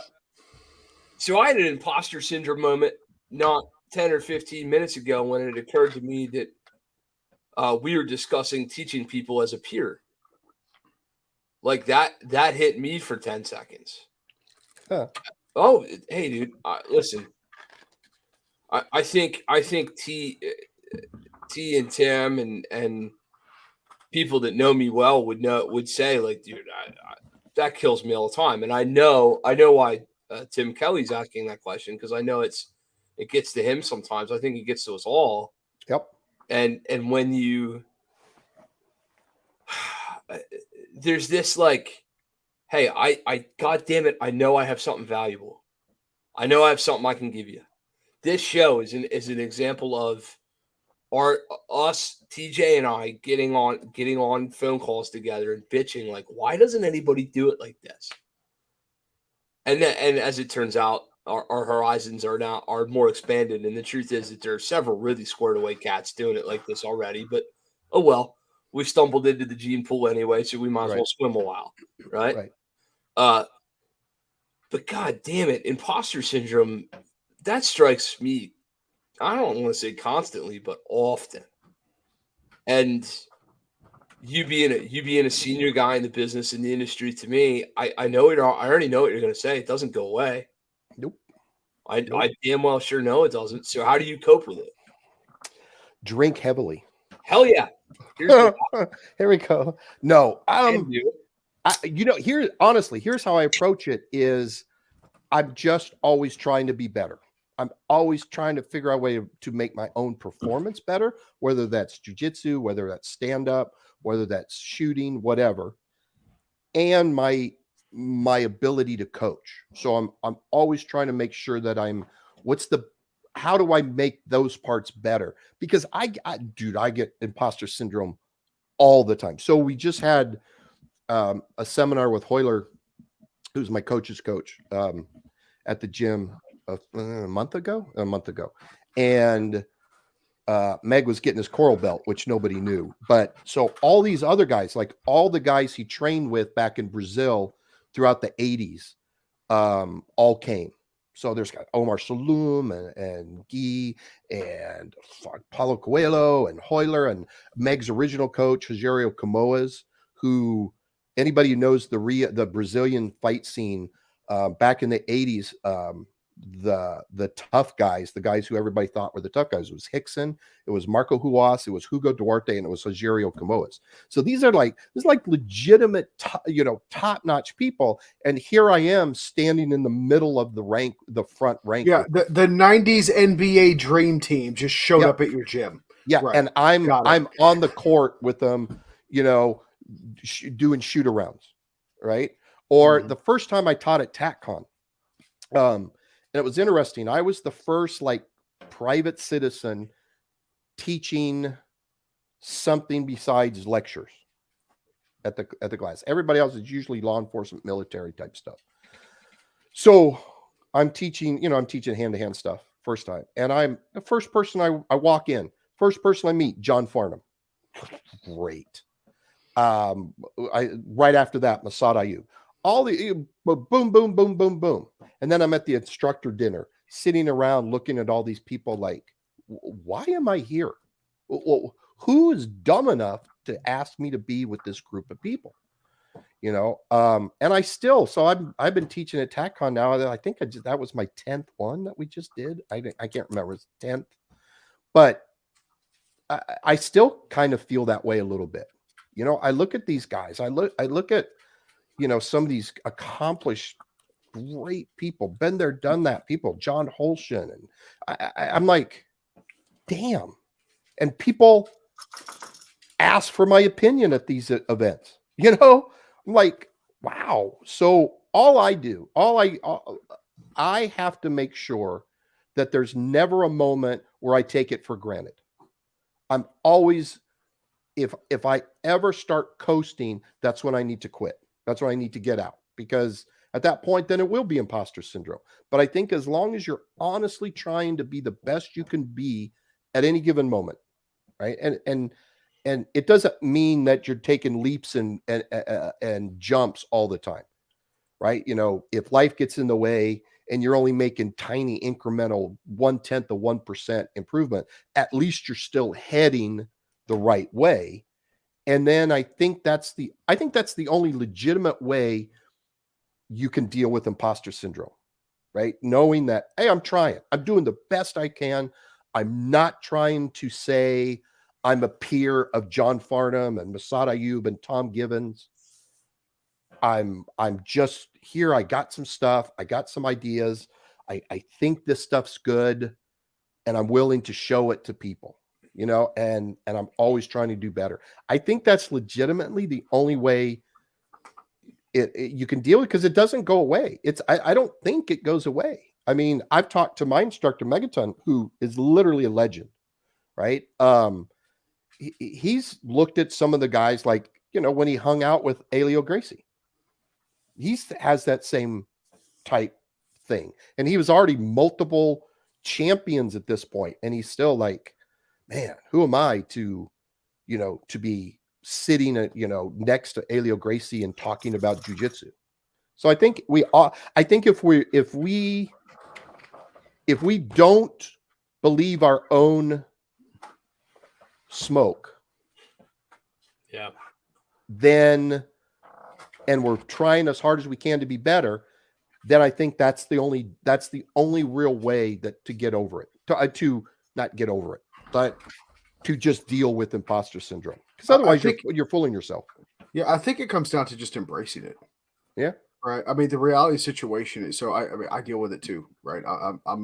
I think a lot more people deal with this than they realize, or than we realize, right?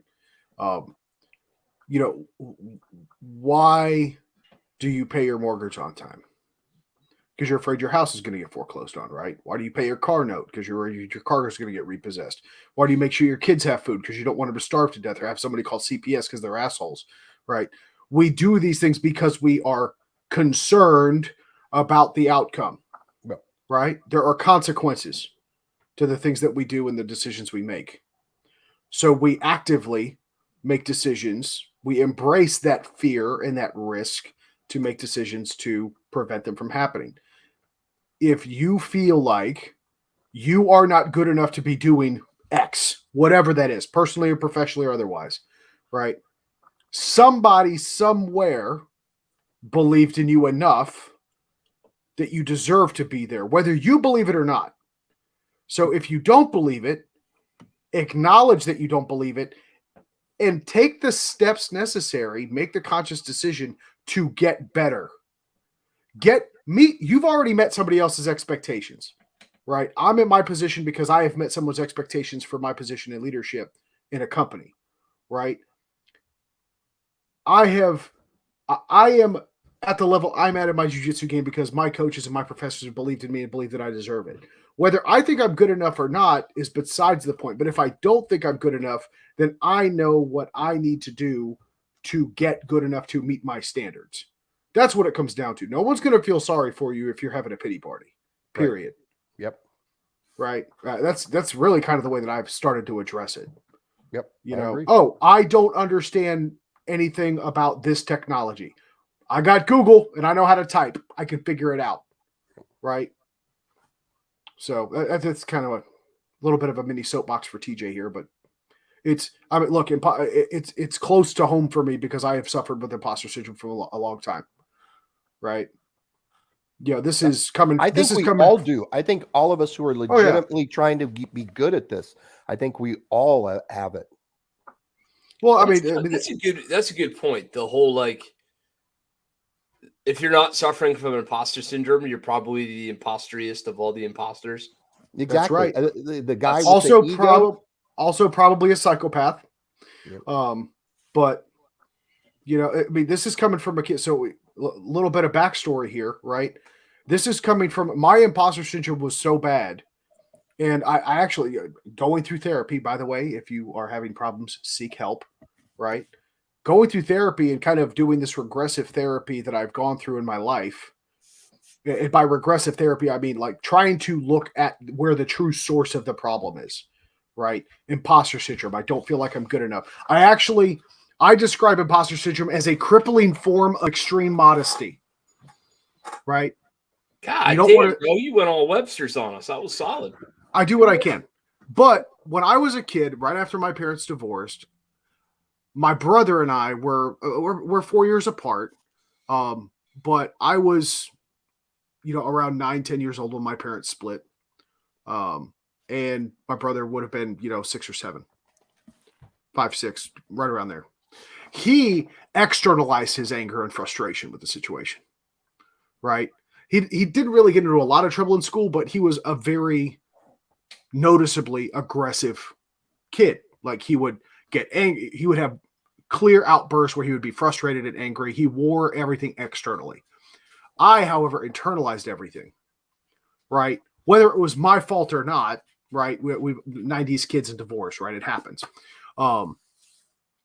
As a kid, and I discovered this through going with therapy, I would literally stand in front of a mirror and I would tell myself, you're stupid. You're not good enough. This is your fault, right? That was me manifesting the internal feelings and psychological issues that I was having. It's no different than imposter syndrome, right? We constantly feel like we don't belong. We're not good enough. You're stupid, right? This is all things that you're targeting towards yourself. The difference between a kid going through that and an adult going through that is an adult has the mental capacity and acuity to seek self-improvement and go fix the problem. Yep. If you feel like you're too stupid, don't be dumb and just sit there and wallow in your self-pity. Go pick up a book, go do some internet searching, take a night class, whatever, and go figure it out. Yep. Because no one's going to come save you. Right? Yep. So yeah, imposter syndrome's a bit of a topic for me. Yeah, dude. Well, you one of my favorite things about doing this with you is that I know that the average human who meets you doesn't know any of this about you. Like for most of us, right? Like you and I have been best buddies for a minute now. Mm-hmm. And maybe I know, but I mean, Cecil, do you have any idea how many times he bit me before he let me pet him just once? I mean, it was like it was the dog in the shelter, man. It was terrible. If you don't come bearing treats, you're gonna get rabies. But think about the platform and the medium that so the things that have brought us all together in our lives, the guns, the combative stuff, the quest for learning, the stuff that we all kind of share, and the opportunities for personal growth that have come of it, right? Because Cecil, I promise you, you're a better insurance man for your experiences. DJ's a better IT guy. Oh, absolutely. I'm getting worse at my corporate job every day because I just can't stand it anymore. But like we're all better dads, we're all better husbands, we're all better men, we're all better for these experiences. These experiences translate into life. And so you got a guy on here, Trey's talking about his difficulties with public speaking. And you got a guy who could like literally the fear of public speaking would cripple him. So now what's he doing? He's sitting on a YouTube thing with Tim Kelly for 30 minutes doing a fireside chat where all he's doing is speaking to, I don't know, the whole goddamn internet. Right. Or on this podcast. Right. And you got Tim who previously, was looking in the mirror, devaluing himself. And now he's looking at all of you. Yeah. All of you, fuck you. He don't care. He'll be himself in front of the entire planet. Mm-hmm. All, several thousand of them who may ever hear this, but still the potential is there for the world to interact, and yep. Guys are comfortable in that mindset. So it's interesting how training, man, I'm building up to all my questions tonight. I'm doing a really good job building up to all my questions and segueing. God damn it. I'm the Walter Cronkite of this basement. Nice. Right? Nice. I'm the best journalist in this basement. Maybe the deer head behind me might be winning. Can you think of examples of times in your personal life that training has sparked on other growth outside of training? Oh, absolutely. Oh, for sure. Right.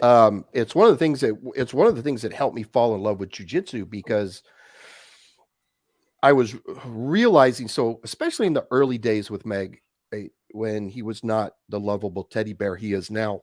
I say jokingly because he's not a teddy bear, but in comparison to the way he used to be, he's a loving teddy bear. But back in the old days, it was Fight Club all the time. It was bad. We had fights in the locker room. we had fights between guys in the locker rooms on a regular basis. But what happened was going through all that and just suffering through some of that stuff, but I survived. And not only survived, I actually learned some stuff and I got better at it. So then I start looking at the rest of my life and I'm like, oh, here's this work situation that's super stressful, but it's not as bad as a 300-pound guy knee riding me in the jaw. It's not as bad as doing one of those warm-ups where I'm having a massive asthma attack. I can't breathe. And Meg's still making me more hip escapes, going down the mat, blah, blah, blah. All that stuff. I find I have a greater wellspring of resilience mentally, emotionally, physically. And so all of a sudden I was like, oh, you know what? I'm a better husband. I'm a better dad. I'm a better at my job. Things bother me. It's not perfect, right? Things still get to you, but I think it's much less than if I hadn't gone through and put myself in very uncomfortable situations on a almost daily basis. And now it's literally like, you know what? I know this sucks. This is a tough week, whatever, but I'm going to get through it. I'm just going to keep my head down and I'm going to keep putting one foot in front of the other. And at some point, I'm going to come out of this, as opposed to throwing my hands up, pulling the covers over my head and saying, I'm done. And I think probably, I got that through my martial arts pretty much from the beginning. But I think jiu-jitsu especially, it was much more concentrated and it was much more impactful than doing it any other way. And so to this day, it's still those kind of things. I'm like, even if I never do jiu-jitsu again, if I never compete, if I never roll, I'm still going to carry that stuff I learned from jiu-jitsu, and it infuses everything I do. My kids and my wife give me a hard time sometimes with jiu-jitsu. Like, oh, you love jiu-jitsu more than us. Well, sometimes I do, especially when you guys are being little crappy, ungrateful children, which they're not children. They're especially adults. when you say things like you love jiu-jitsu more than us. Yeah, exactly. It's like, well, you're pushing me to the mat. You do know that you're pushing me to put the gi on right now and get away from you guys. But, but there is some truth to that. Jiu-jitsu for me is such an integral part of my life because of everything I got out of it. Life just seems a lot easier to do. Well, I'll take a good example. Again, we're talking about the imposter syndrome, right? Going and thrown into these environments, thrown into TACCon with all these people, thrown into a seminar of a bunch of cops who none of them want to be there. I'm like, you know what? I can deal with this. This doesn't bother me. Not only do I know the material, not only am I completely a believer in what I'm doing, I've also already had this pressure is nothing compared to what I've already experienced in my life. So let's have fun. Okay, what's the worst they're going to do? Fight you? Yeah, exactly. Exactly. Yeah. So you just said something that kind of, I was listening to Daryl Blokey talk about 22 revolvers on PNS. Oh yeah. Which made me want to slam my head against the wall, and then made me go, wait a minute, and then made me want to slam my head against the wall, and then made me go, wait a minute, about 11 times. But during that episode, he said something about your best times in training are the worst times in your personal life because you get driven to train as a distraction. Yeah. And that resonated with me way more than the idea of shooting somebody with squirrel rounds. Oh, absolutely. Oh, absolutely. But, all kidding aside, I thought to myself, like, God damn, if that don't hit home. That's very, very true. And the being driven to the mat or being driven to the gym or being driven to the range. And then you think, like, is it them pushing me or is it me pulling away or which is it sometimes? It's interesting. And then I don't think it's going away. I think sometimes you need space around you to process stuff. Yep. Right. I don't have it in shooting. I can't do it yet in shooting. And I don't know if I'll ever get to it. I don't know if I'll ever put so much time into my shooting that I'll get to that point. But I definitely have it when I'm on the mat, where it's nothing else exists outside what's off the mat. It doesn't exist. Nothing exists. It's just what's going on the mat. I know people can do it shooting. I myself don't have that ability to do it. I fall into that same category, Cecil. Yeah. As coming from a competitive shooting background, myself, since I found jujitsu, and I don't get me wrong, I loved being on the range. I still love being on the range, but no, you don't. If we, play your true love, be honest. It's okay. Well, no, what I'm saying is that my true happy place is on the mat. Yeah, because like you, no matter how stressed I am, right? No matter how fucked up life is at the time, when I go out there and I engage in mutual combat with my friends and my family, it all goes away. For that hour or 2 hour open mat, it doesn't exist. Yep. And when I come out of it, I was able to give myself enough of a mental break to come back and revisit all those stressors and all those influences in my life that may have been taken away from my Zen. Yep. And I feel more capable and equipped. It's like taking a true vacation. Yeah. Right. And some people do it. Some people do it with lifting weights. Some people really get heavy into. They can do it. They're pushing their PR on the deadlift and the squat, and that's in their space. That's my son-in-law. That's what he does. That's his Zen meditation place, is when he's lifting heavy. Some people like long distance running or biking or whatever. It's cool. You can do it a lot of different ways, but it's just that, like you said, it's letting me kind of reboot myself emotionally. Nothing else exists for that X amount of time. I'm kind of rebooted. Okay, I'm going to go face this crap. I'm going to go deal with this stuff because I had this little refresher, And everybody, it's different. I think jujitsu, I think one of the reasons people get obsessed with jujitsu is because it's so easy to approach that state in jujitsu, because you kind of have to, right? If your brain is thinking about what happened at the office, you're tapping out, right? That white belt just passed your purple belt guard, and you're like, oh crap, now everyone's going to laugh at me, right? So you have to be focused on that. And I think it's slightly easier with jujitsu. Of course, I say that because it's easier for me. So I might just be, transferring my own desires onto the rest of the planet. Right. What makes jujitsu so much more amenable to that mental state? I'm going to call it flow state.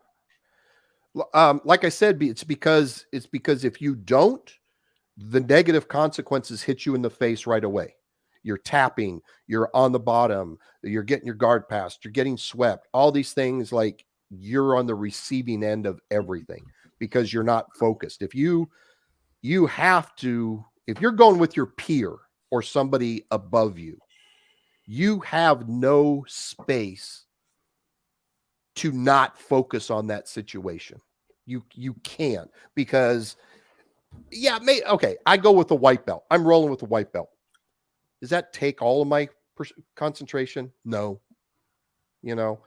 Maybe not let them hurt themselves. Yeah, basically. And I want to be a good rolling partner, so I want to make sure that they get something out of it. But short of that, I'm like, I can kind of coast. I've had people say, Cecil, the most humiliating, demeaning thing is when I'm fighting for my life and you look over at somebody else on the mat while you're rolling with me and you're coaching them. And I'm like, that's not what I'm trying to do. That's not what I'm meaning to do, is to diss you. It's just where my brain goes as an instructor. But I can do that, but I can't do that if I'm rolling with another black belt, right? I'm going to get worked, or a good high level competitive brown belt. I got to be 100% focused on every single thing he's doing. So you have to be in that moment. And like I said before, everything is based on feel for the most part. You can't say, okay, here's what I'm going to do. I'm going to grab this. I'm going to pull the collar and sleeve like this, and then I'm going to go to this armbar. Okay, that happens 1 in 300 times. It's more like, hey, let's see what happens when I pull on the collar and the sleeve of this and see how he reacts. Oh, now I can move this way. So you have to be in the moment. I think I can sum it up for you, Kent. I think I can sum it up for you. So let's take, for example, the 4 fundamentals of firearm safety, right? When you're on the range by yourself and you're having let's call it your Zen moment, right? You want to get away from a second. You want to go to your happy place. And for you, that's the range, right? Your skill level is to a point where the 4 fundamentals are so ingrained into your DNA that I would argue that you perform them subconsciously. Sure. No one has to remind you to keep your muzzle pointed in a safe direction. No one has to remind you not to put your finger on the trigger until you're ready to fire, blah, blah, blah, right? Now imagine the level of concentration required by you if there were somebody else, a ghost, if you will, that has the ability to interact with your firearm and force you to violate those 4 fundamentals. You're putting a lot more concentration into what the fuck that gun's doing, aren't you? I'm terrified of ghosts. This podcast is over. We're done. No, but you see my point. No, I know. That's a Right? solid point. That's really, really good stuff. Yeah, like I could go punch a heavy bag or kick a tie bag all day long. Exactly. And sure as shit, the little demons are still going to creep their way. That negative thought, that intrusive thought, still going to creep its way in. Yeah, but what about that report I've got to get done by next week? Or what about this? Or what about that? When there's another person influencing the situation, I can't just pay attention to what I'm doing. I have to pay attention to what they're doing too. And that takes 100% of your mental capacity. Yep. I like it. That's cool stuff. So see, I'm useful. I do more than just produce the show. I'm telling you what, you are the Jamie that Jamie wishes Jamie was. Damn right he is. We're coming Or for I you, am. Rogan. We Whatever. are coming for you, one viewer at a time. Hey, if Elon can buy Twitter, no shit, huh? P.S. Yeah, oh yeah, that was announced today. He's buying it for $44 billion. Yeah, he's like, I talked to a couple people. Turns out I got $44 fucking billion. You want to sell me your little Tweety Bird website now? Hey, so I was digging around in my couch. I think I've got enough to purchase your company. I sold an extra car and now I have more money. Yeah, it was when I say I was digging around in my couch, it was digging around in the couch of my private space exploration company. Yeah. Yeah, I like it. Awesome stuff, man. This has been a great episode, by the way. I'm really, really pleased with this. I'm glad. I am too. That's funny. It's funny you said that because I'm gonna move to kind of like I'm gonna give Cecil his opportunity to say the things he needs to say. But more importantly, I'm going to ask him, no, I mean, you don't need to. Fuck it. Don't sell classes. What do I care? Just come on the podcast. It'll be fine. I guess what I really wonder is what I always wonder what I'm missing. Like, so we've had you for 2 hours. You're welcome to come back for the next 2 and the next 2 and the next 2 and the next 2. Okay. Like, God, it has to happen that way because you're just getting in, and then it's like it's fucking 11 o'clock East Coast. Like, it's late over here. I was chuckling to myself, looking through the blinds behind you like 45 minutes ago, going, "God damn it, the sun's still out over there." Yep. It's ridiculous. Yep. But what did we? You were gonna come on here, and you were thinking like, "Oh, I bet these guys are gonna ask me." Blah blah blah. Like what didn't we cover? What didn't we touch? Where did we miss out? The only thing, so my little bugaboo, my thing. So I got 2. Number 1, Great. If I get this every now and then. Oh, Cecil, yeah, I know I should probably do some kind of hand-to-hand stuff, but I'm older. I have this injury. I have this physical thing. You know, I'd like to do it, but I can't. It's like, yeah, you can. Why can't you? I collect tons of stories about people who do jujitsu who with, issues. You got cerebral palsy, Down syndrome, blind guys missing limbs. A friend of mine is a purple belt who's paraplegic. And I'm like, anybody can do this stuff. Now, does that mean that the paraplegic, so like Max, is he ever going to be a black belt world champion? No, of course not. Is he going to be UFC champion, Abu Dhabi champion? No, of course not. Who cares? That's not the point. I'm not trying to make somebody into a black belt world champion. I'm just trying to make you better and more dangerous than you were the day before. That's all I care about. And so, all right, I've had a couple, I actually had a handful of people like in their 70s take my class. Are they going to go out and, go Billy Jack on people in the park? No. Solid reference. Yeah, it's pretty good, huh? Pretty good, right? But he's now slightly more dangerous to that unknown bad guy who sees him as just an old dude. Matt, my friend who's paralyzed. So he's got this so we were talking about the suicide choke. That's Max's game because he's his legs don't work from the waist down, right? So, but he has such good grips. He can hit those collars from any position, and he's figured out how to do it with t-shirts and jackets and stuff like that. So is he going to destroy people in tournaments? No, of course not. But that mugger who goes, hey, there's a guy in a wheelchair. Oh, this is nothing. All of a sudden he wakes up going, what happened? That's all. You're not, people shouldn't think about they're trying to get to X. Like, oh, I'm going to be a jiu-jitsu black belt. No, just be better than you were the day before. Be safer, more capable, more dangerous to the bad guys. That's the process. So you come to my class and you're 70 and you got bad hips. Well, you're not going to get quite as much out of it as that 25-year-old who's in perfect shape. But who cares? His journey is not your journey. My journey is not your journey. Your journey is yours. And if you are just trying to be a little bit better, right, then that's cool. Okay, you're never going to shoot a 13-second casino drill. So can you shoot a decent, can you clean casino drill at some point in under 25 seconds? No one's going to go on Instagram and go, oh my God, you're such a great shooter. But are you better than most people at that point? Are you better than most people who've gone to the gun store and asked the clerk, hey, what's a gun? What's the best gun for me to use? And you shoot 50 rounds through it. No, you're better than that guy. So don't be worried. Okay, you can't be on the mat 3 days a week doing jujitsu. Cool. But can you take a seminar? And not even mine. Screw me. Go find somebody that you like better. But do something with somebody. Go take ECQC with Craig. Go do some of Paul Sharp's his MDOT classwork. Ignore me, but just do something to make yourself better. And don't look for don't look for a get out of jail free card because there aren't any. Right? Okay. Oh, Cecil, I'm 55 and I have a bad back, so it's really hard to do stuff. So I can't do your class. I can't do jujitsu. Okay, cool.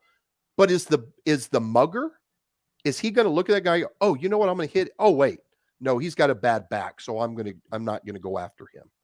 Right. Mm-hmm. It's not going to work as an excuse with that violent criminal actor. So you probably shouldn't use that excuse for yourself.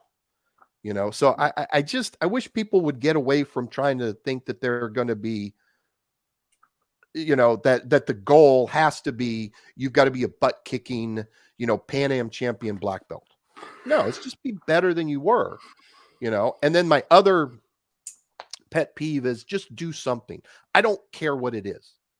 Right. Would I love for people to get on the jiu-jitsu mat? Of course, because I'm in the cult. Right. And so, so what's worse, vegans, SEALs, CrossFitters, or jiu-jitsu guys? All of us are the worst. And we'll talk your ear off. Right. And we want to convert you to the true calling. But I don't care. if you want to be a great shooter and you're putting effort into it and you're doing stuff like force on force and you're actually doing stuff, awesome. You want to get heavy into lifting weights, bitching. Just do something to make yourself more interesting and more capable. Don't be oh man, the most interesting thing I have to talk about is that Netflix show I binge watched. Oh, Get the fuck hell away from me. running. I am Right. so sick and tired of talking to otherwise normal men. Like, bro, your best thing you can hit me with is what happened on I don't know what you're talking about. I haven't looked Yep. at my TV in 11 For years. starters, The Good Place is a phenomenal show. Stop it, Fuck TJ. you, Kent. Stop it. I mean, it's not like I don't watch TV or anything, but it's an adjunct to my stuff. And I don't know. Yeah, can I talk about that? One time, William and April and I were teaching at a conference in Washington, and at dinner we spent 3 hours arguing over The Godfather, right? Between the book and all the Part 2 movies. was the best. What's Part that? 2 was the best. Part 2 was the best. Period.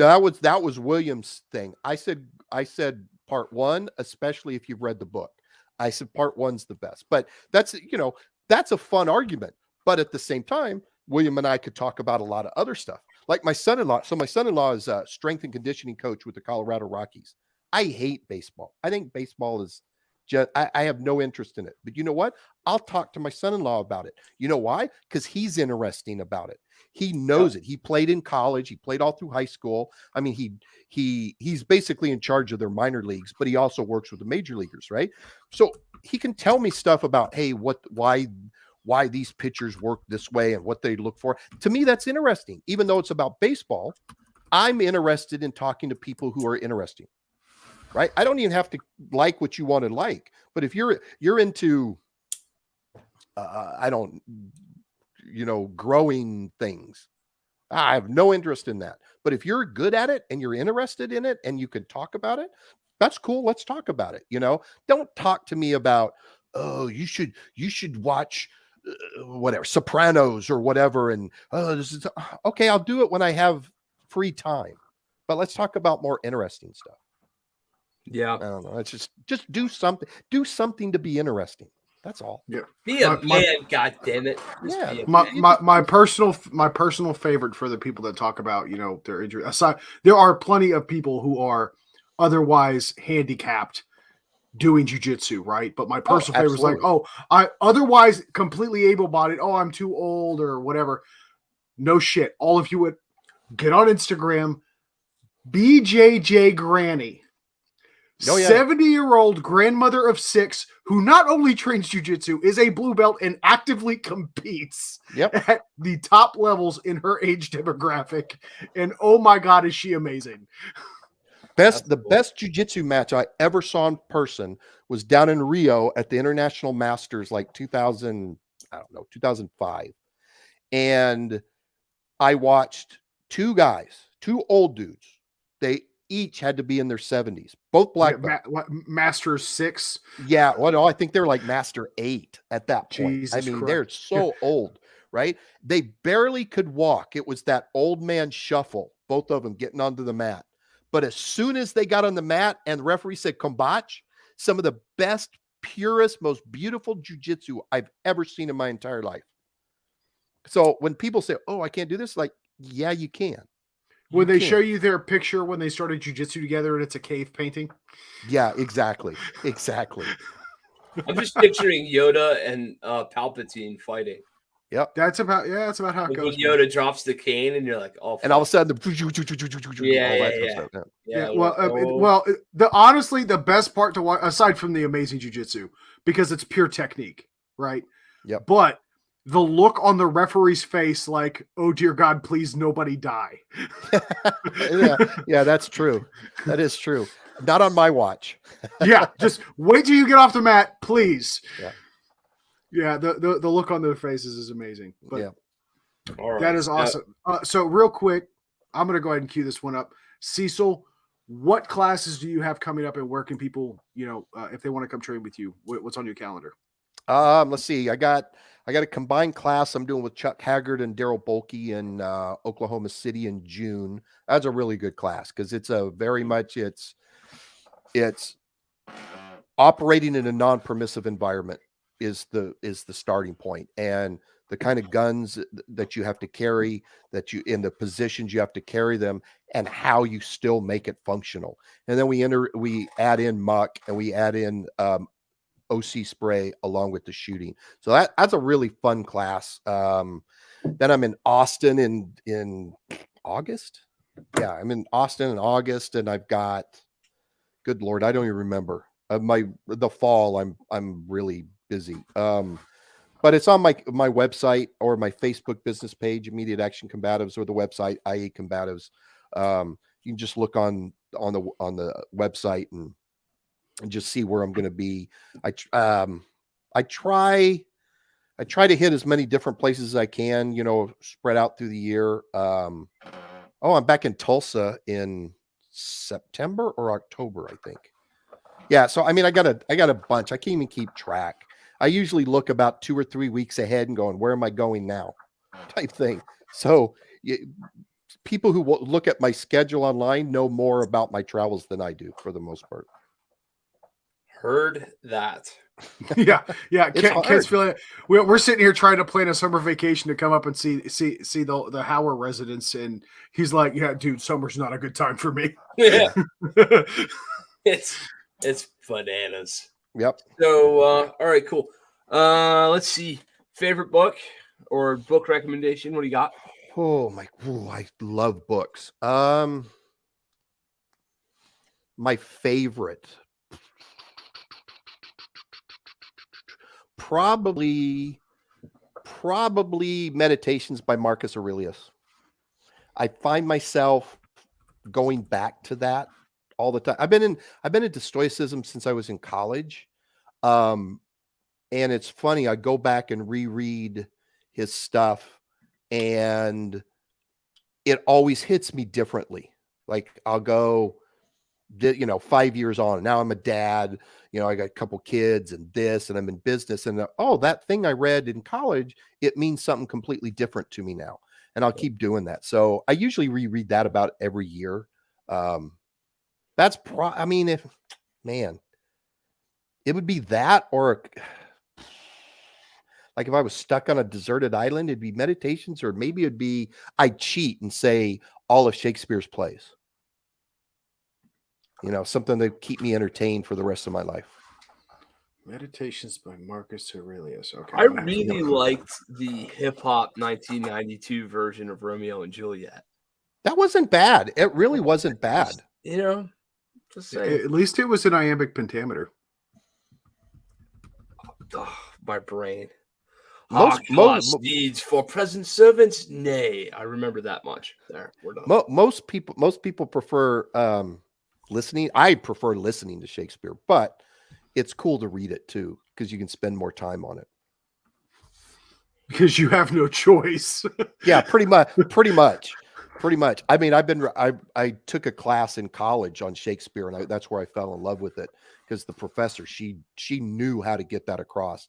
And so some of the plays I've read, I can't even tell you how many times I've read Richard III 18 million times. Henry V, I can't even tell you. And even then, it's still, I go back and go, what the hell was that? What was that speech again? What was he saying? And I probably have already read it 100 times. But you always have to go back. But that's what I love. If I'm going to reread something, I kind of like, it still makes me think. Nice. I still want to go, I hadn't thought about that before. Otherwise, why reread the book? Okay. And pick a charity. I will pick Phoenix Children's Hospital. Cool. My daughter works there. She's a nurse practitioner there, and they have a really cool program that, it's like St. Jude's, right? Nobody gets turned away if they can't pay, phenomenal organization. Yeah. I mean, that's just an amazing thing when you see kids, 3-year-olds with a brain tumor, an inoperable brain tumor, still being treated with that care. My daughter is way tougher than me, and she's way tougher than most of the guys in the firearms community, because she has been treating those kids, including having many of them die on her, and she's still there taking care of people. And that's mentally and emotionally, she's way tough. All these guys, well, I did this and I did this. Screw you. You'd be a blubbering ball of wax if you had to ever deal with a 3-year-old that you had to poke again for the 100th time because you got to run another test on them. But yeah, Phoenix Children's, that's a good one. Fuck yeah. I'll take that. That works. Cool. So at some point, Mr. Ramsey will design you a t-shirt. Oh, bitchin'. Really? Yeah. You'll be forever enshrined in the Sling'N Lead Hall of Fame with your own t-shirt. Oh, that's cool. Something you can't breathe anymore because you came to jitsu class, or who knows, he'll come up with something. Oh, that's cool. All right. Oh, that's awesome. And the proceeds of that t-shirt will be donated to your charity of choice. Oh, bitchin'. Awesome. That's really cool. Yeah. I like that. Absolutely. Yeah. We'll get a link out to you once we get it designed. And we'll this if you want to share it on your own website. Of course, for sure. That'd be fun. It'll be shared here in the description, as well as even if people do not want to purchase a shirt, if they choose to just give to the charity directly, we provide links or to the facility itself. I know Phoenix Children's hospital organizations don't often broadcast like charitable donations, but that being said, we'll get the links and all that stuff put together in the description, and we'll get the t-shirt up on our Teespring store. And at the end of the year, we take the payout and we distribute it to, every, if that shirt was, your shirt, your proceeds will go to that charity. Oh, that's so cool, guys. I didn't know you guys did that. That's awesome. Yeah, man, we're so good at not making money on this podcast. When we accidentally make some, we still give it away. That's good. Yeah. I think it's really cool that we can. Last year we did. It wasn't even the full year that we did it. We kind of picked it up halfway through the year, but we ended up raising a little over $250 for various charitable organizations. So that's bitching. I dig that. Yeah, not bad at all. So, and people say the gun community doesn't care. Yeah. So cool. Okay, Mr. Cecil, man, we're gonna have to do this again. Absolutely, guys. It didn't feel like it's been this long. No, it doesn't. It never does when it goes well. And it pretty much goes well all the time because we do so much pre-work anymore that we've been burned a time or two, but God help us. That's what she said. Yeah, right. So Cecil, we'll let you start off the outros first. Where can they find you? Where can they get a hold of you? What would you suggest they do to reach out? All that stuff, please and thank you. You can go to my website, iacombatives.com. There's a link to, you can email me direct, or you can contact me in the Facebook business page, Immediate Action Combatives, or my YouTube channel, Immediate Action Combatives, or my Instagram page, Immediate Action Combatives. You can get a hold of me through any of those. I'm not a super social media guy. Like everyone's telling me, oh, you got to put out more content. You got to put more stuff and stuff like that. Well, whatever. When I have something worthwhile to add and I have time to do it, I'll do it. But I do check that stuff and I do look at that kind of stuff. And I do like talking to people when they reach out with, hey, Cecil, I'm so-and-so in this part of the country and I'd like to start jiu-jitsu. Can you help me find a gym? I love doing stuff like that. Mm-hmm. So that's the easiest way to get a hold of me, through one of those places. Very, very awesome. Cool. Well, let's see. What do we got going on? greenmountaindefense.com/training. If you've gotten through all 105 other people that I've had on my damn podcast and you want to come find number 106, come find me. I think we got something to add out here. Teaching private contract classes, teaching private lessons, teaching group stuff. Scotty's on here, so we better talk about Ohio. Coming up, Ohio, June 11th. Mr. Gunset Training and Love Scotty Cronin's hosting me out there. It's going to be a good time. Coming up in the end of August, we have Defensive Pistol Metrics here at the home range. We've got it again coming up in North Carolina on October 7th. because Zach Cox has promised me that he would take me deer hunting before Tim Kelly made me work for 4 days for 2 days of my own. Nice. It's crazy. When you go teach at Timmy's Range, you get put to work doing video promotions and private lessons like the day before and the day after. I don't know how the fuck that always works out, but it seems to me. When I met him, I thought, you know what? This guy's a slave driver. I can just tell. It's just bubbling under the surface. It's there, man. When the knife hand comes out, you get to work. Yeah, that's right. Watch the Cold Drill Friday episode where I'm literally sitting on Tim's couch drinking coffee, and Trey sits down next to me and goes, "We're doing Cold Drill Friday," and I'm like, "No, we're not." He's like, "No, dude, see that camera? Yes, the fuck we are." That was always good. Got a couple traumatic medical fundamentals classes coming up. Hashtag not a doc, so I went and found one. So leave me alone, right? Nice. Let's go do that. Let's get the tourniquet on. It's a good idea. Shooting a couple big IDPA matches here locally and regionally, so that's going to be cool. You guys will get to see me bumblefuck my way through more IDPA matches on the interwebs. And shot some USPSA here recently where I forgot the fault lines and got all the penalties. It's all good. It's all good. You live and you learn. We shoot the things, man. GMD, greenmountaindefense.com/training. And man, oh man. It's a busy calendar. Things are going really well. So get out here. Let us help you because, that's what we enjoy doing. Listen to Teresa over there. I can see her smiles laughing from here. T's making fun of me on the interweb. She thinks that's hilarious. So what about you, TJ? We got purple belt. What's next? Or blue belt. What's next? Are you climbing the ladder or what? Probably another couple of years before purple belt, bud.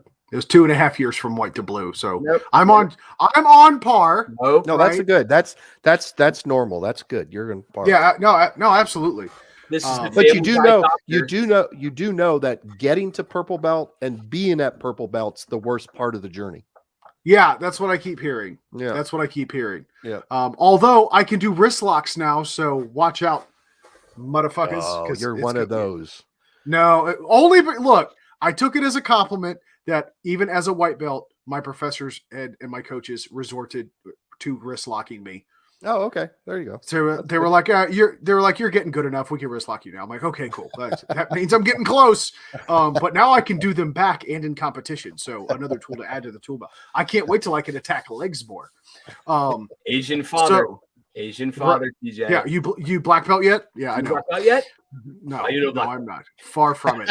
It is far closer to black than it was 2 days ago. With that being said, guys, I've got some competitions coming up on the calendar. So being a blue belt now, I actually get to go fight at the big kids table or the adults table for Master Worlds. So definitely going to register for that. And probably hit a couple of local tournaments to get prepared for that big tournament. And we're going to keep it pretty low key for that right now. But yeah, otherwise good stuff, guys. Cecil, appreciate you coming on board, man. Really, really excited to have you on and going to have you back. So thank you again. A great conversation. I enjoyed it. I love it when we're not just talking the gun stuff because I feel like I can contribute to the conversation more.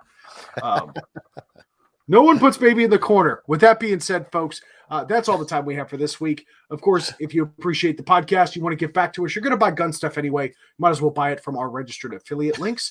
The link is greenmountaindefense.com/affiliate-links down there below in the bottom right-hand corner of your screen.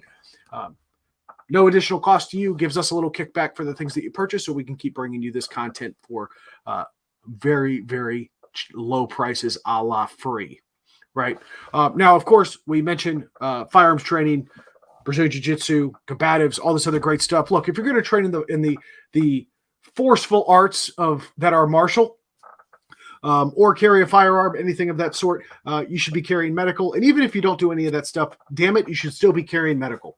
So www.darkangelmedical.com, code BB15, that's Bravo 15, will get you 15% off at checkout. We get no extra kickbacks from Dark Angel Medical, but it's so important to us. We just ask that you post a note in your order comment section that the Sling'N Led podcast sent you so that Kerry Davis over there at Dark Angel knows that we're showing him some love. Until we see each other again, though, God bless you all. Take care of each other. Get out and shoot. Good night, everybody.